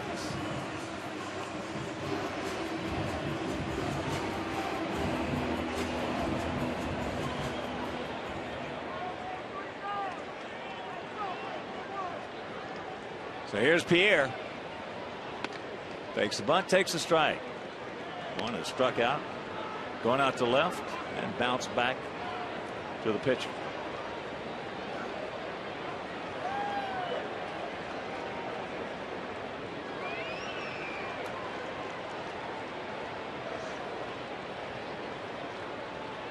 Euclid rolling on the grass.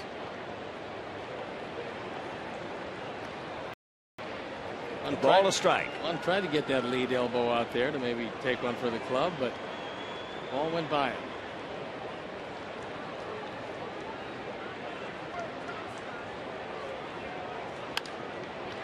And that's trouble if it's fair. That's foul.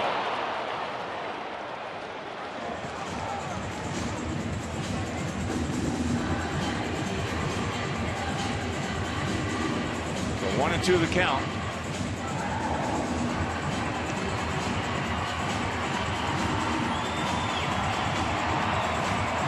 Minnesota leading Oakland 2-1. That game in the bottom of the second out at the Coliseum.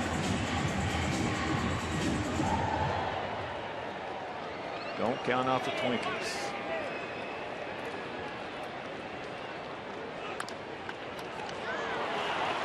And there's another little soft comebacker, but the home run by Gordon Beckham. Now it's a 5-2 Boston lead.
Afternoon against these same Red Sox. It's on CSN at 1 p.m. Then Monday night against the Yankees, CSN at 7.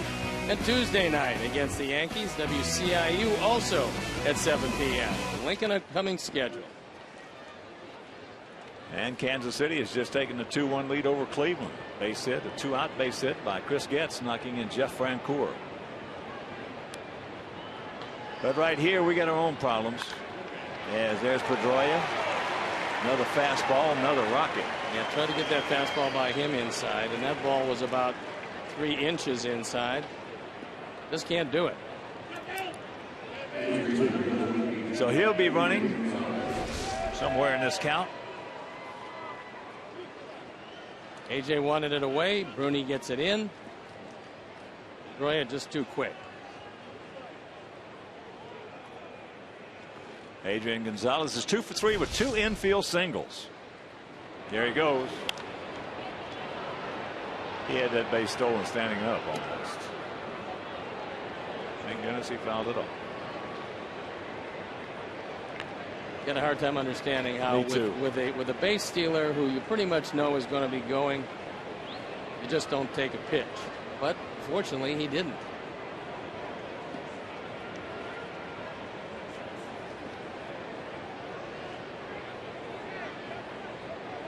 A little shorter lead now by Pedroia. Well, it's especially accentuated by the fact I know that he's having an all-world year, but he's grounded into 21 double plays. Pedroia 21 for 24 in stolen bases.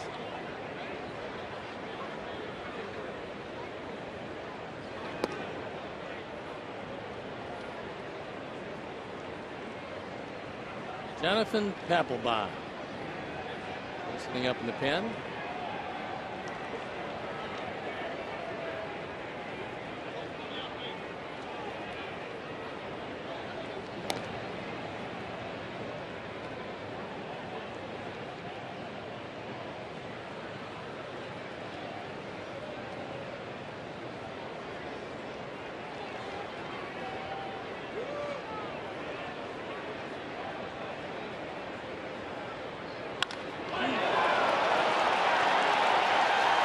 It's a 7-2 ball game.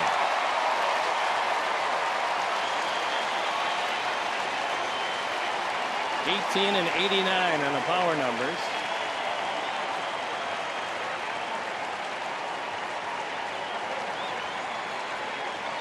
That was a no-doubter by Adrian Gonzalez.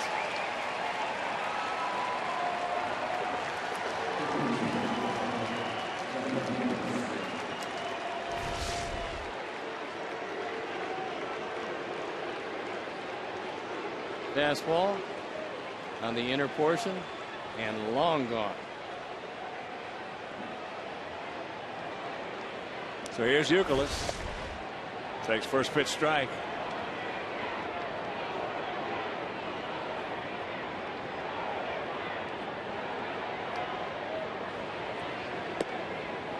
And the count 0-2. Gonzalez now with those 18 home runs, 89 ribbies, hitting at .355.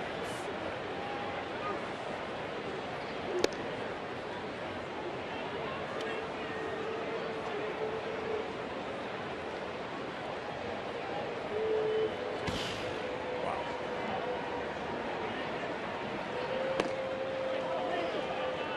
Well, just add up the amount of runs driven in, the amount of runs scored, and the closer you get 200, the more valuable you are to your team. And Gonzalez is going to fly by 200 this year.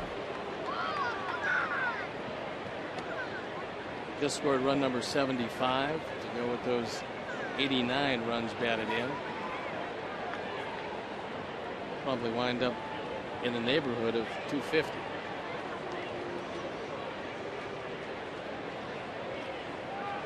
Two-two pitch. Chops that one foul.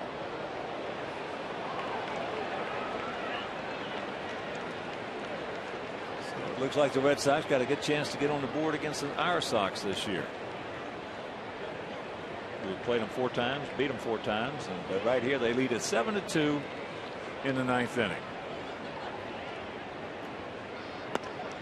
And a full count.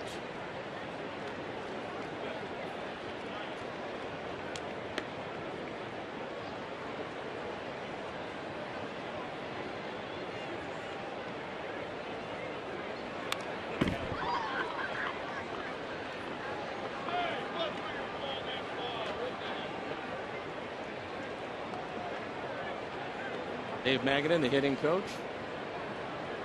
He's a pretty good hitting coach when you have this lineup. That usually is the way it works. It's 8-2.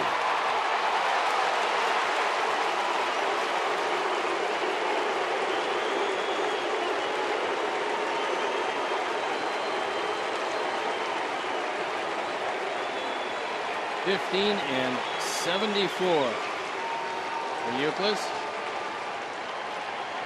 Including 2 runs batted in tonight.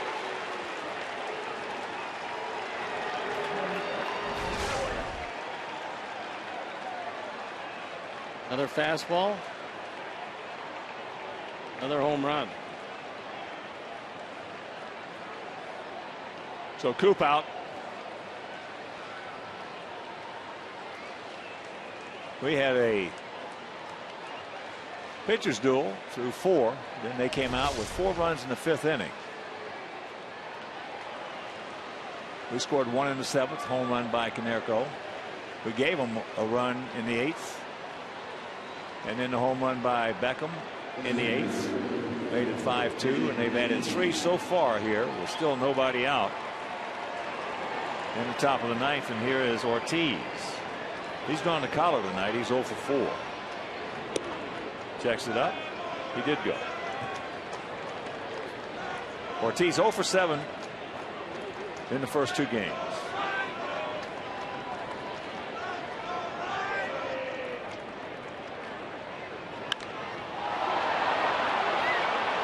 High into right center field.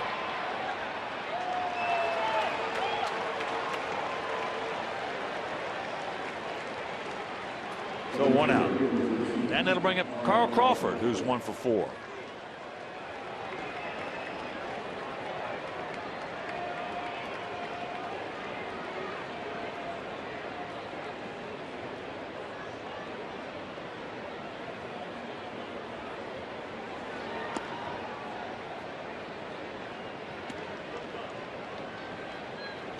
Want to know the count.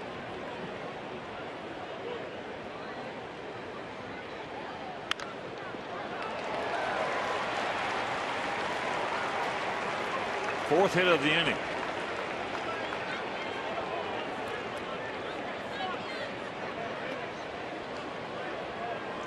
And here comes Saltalamacchia, who was 1 for 3, an RBI double back in the 5th.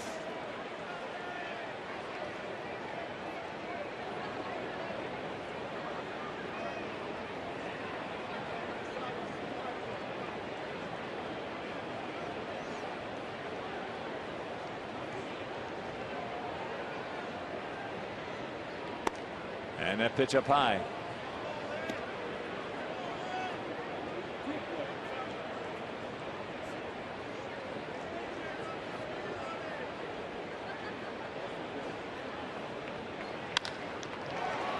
That ball is raked into the gap. Well, Crawford will score. And it's a 9-2 Red Sox lead.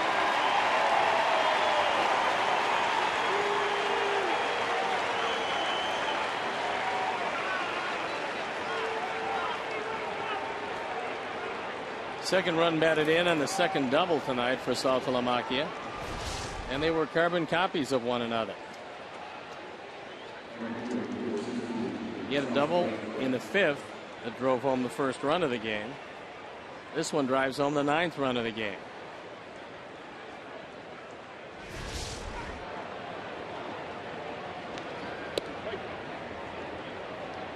Josh Reddick.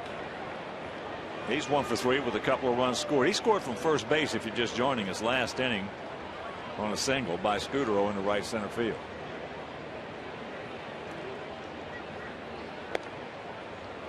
And the count 2-0.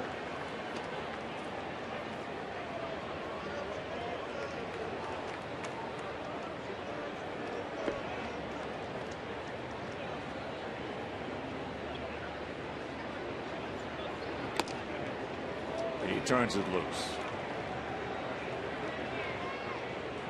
Thornton loosening up. He worked a beautiful inning last night.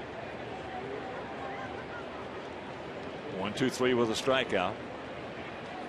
Santos came on and worked a 1-2-3 ninth. 3-1 to count to the 24-year-old outfielder.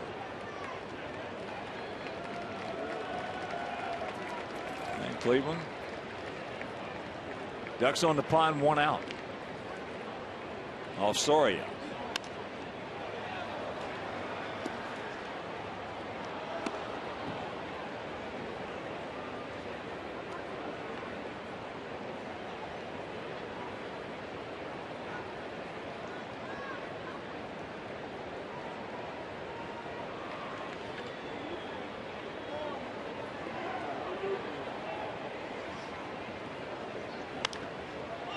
And that's popped up. That'll stay in here for Brent. So 2 down.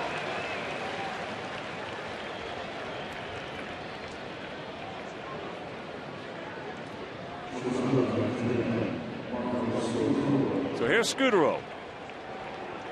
He's knocked in a couple runs tonight. He's 1 for 2.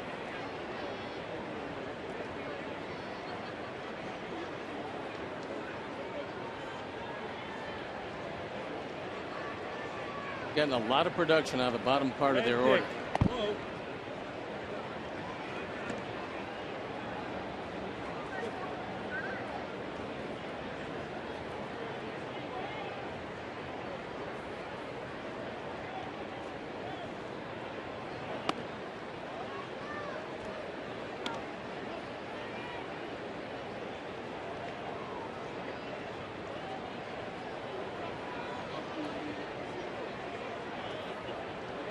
Saltalamacchia at second. 2 down. A 1-1 pitch. And that's going to be another base hit. And it's a 10-2 Boston lead.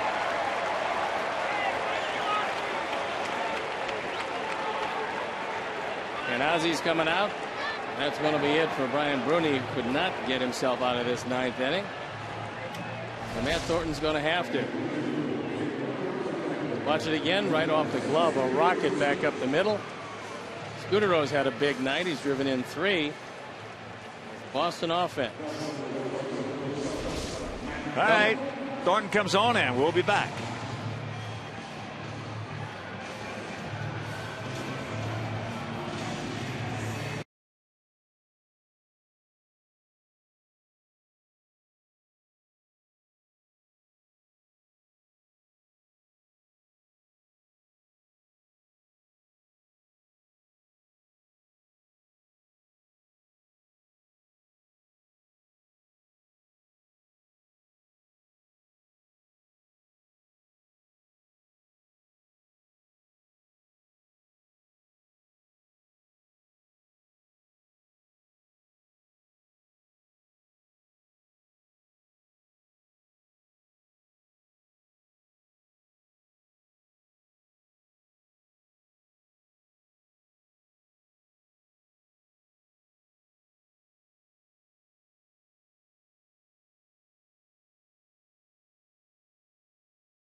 ERA 328 on for the 40th time.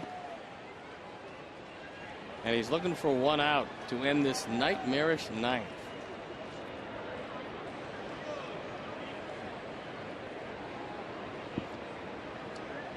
Ellsbury, first pitch strike.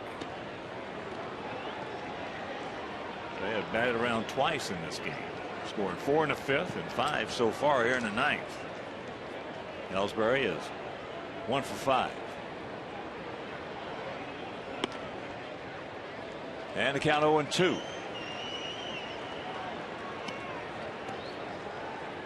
Cleveland has tied up Kansas City at 2, still hitting in the bottom of the 9th.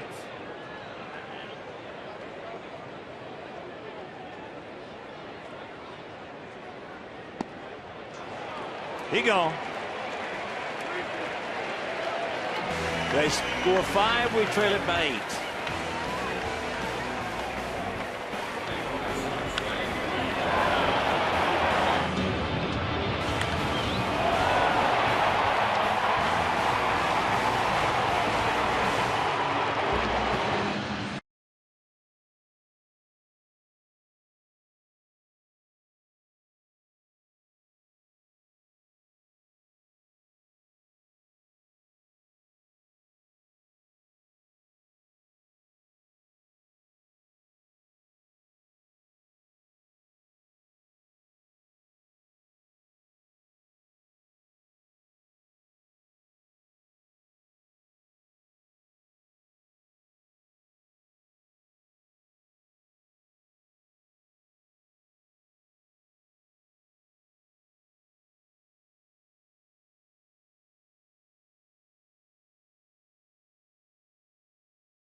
Wheeler at 2-1 ERA, 4.67 on for the 33rd time.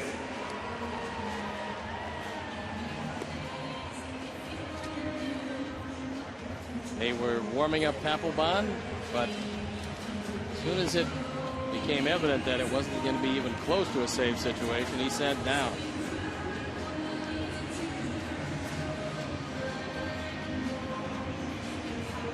So it'll be Ramirez, Konerko, and Dunn here in the bottom of the ninth. 10-15-0 for them, 2-4-1 for us.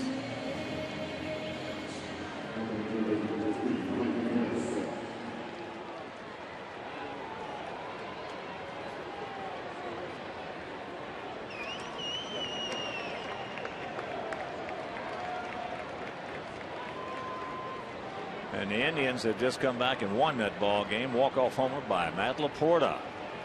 That's the 12th win they have had at home. In their last at bat this year.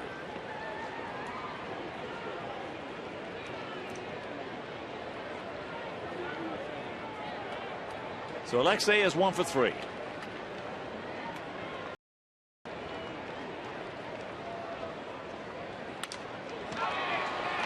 Softly hit.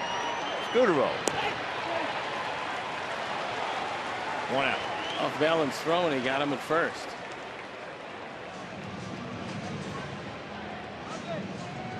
A reminder, Mark Burley tomorrow against Andrew Miller. So make your plans to be with us here as the Sox will remain 3 games back of the Tigers, who were beaten by the Angels 5-1. Alejandro Diaz coming on to pinch hit.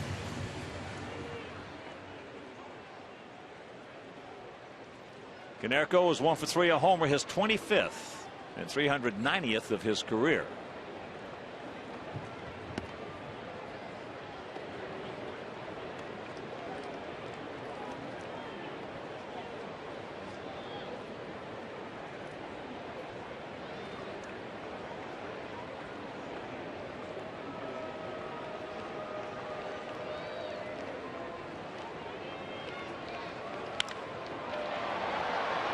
And that is deep into left center, but not deep enough, as Ellsbury is there.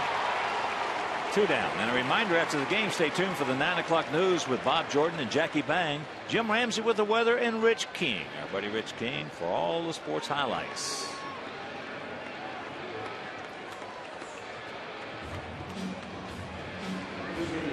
Most of the fans still in their seats, as there will be as usual, an outstanding fireworks show after the ball game, as here is done.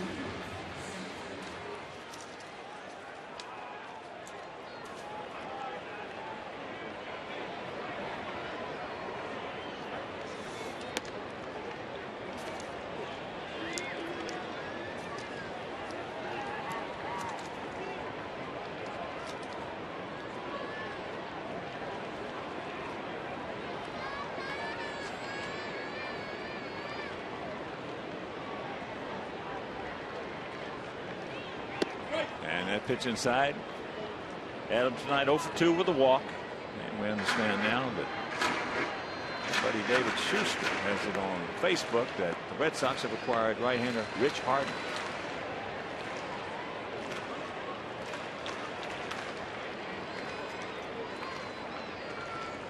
The 2-0 pitch.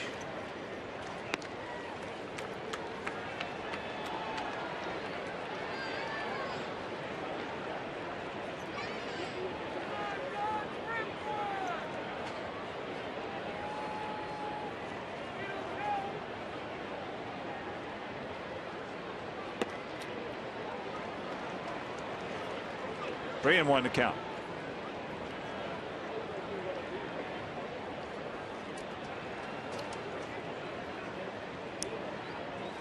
Get yourself a knock right here. Billy Bridge on deck. And that's ball 4.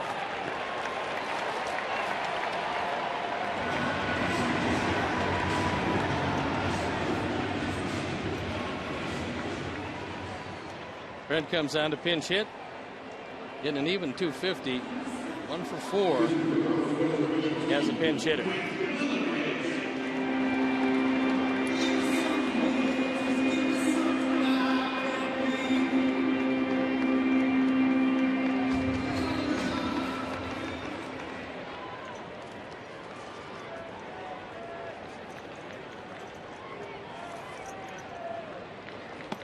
Takes first pitch strike. If you're just tuning in, our 2 runs, home runs by Konerko and Beckham. All his 25th and Gordon's 8th.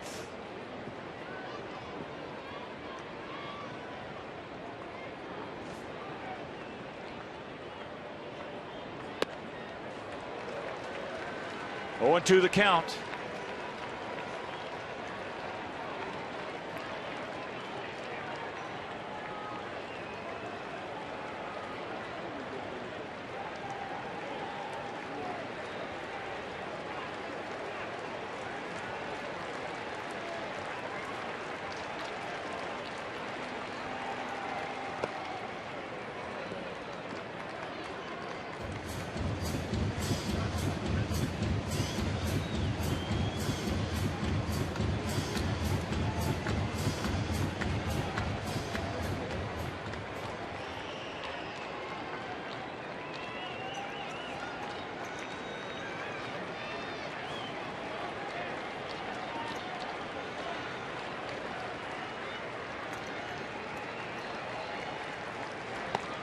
And that's up high.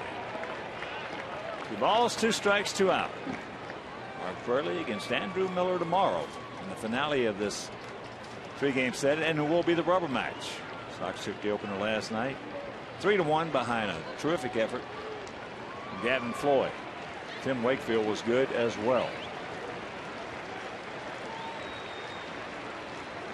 So the 2-2. And there's a base hit. Gets by, so Adam now. He's going to be held at third on the double by Lillibridge.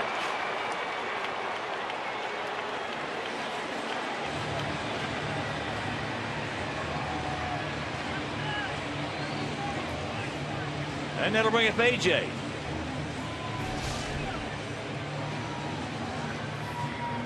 That ball up in the zone, and Lillibridge crushes it. Gets by in left field. Now McDonald can't get to it.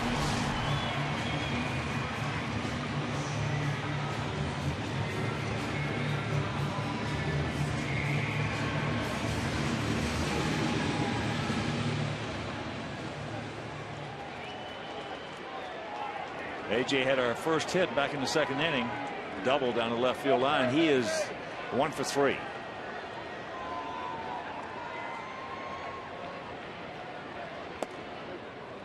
First pitch strike.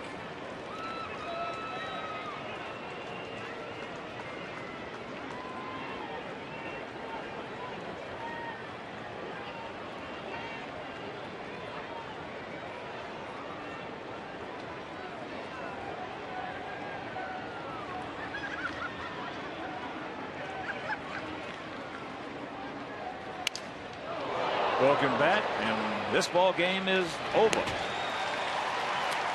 So the Red Sox even up the series at a game apiece. They win it 10-2, scoring 4 in the 5th, 1 in the 8th, and 5 in the 9th. And we'll be back.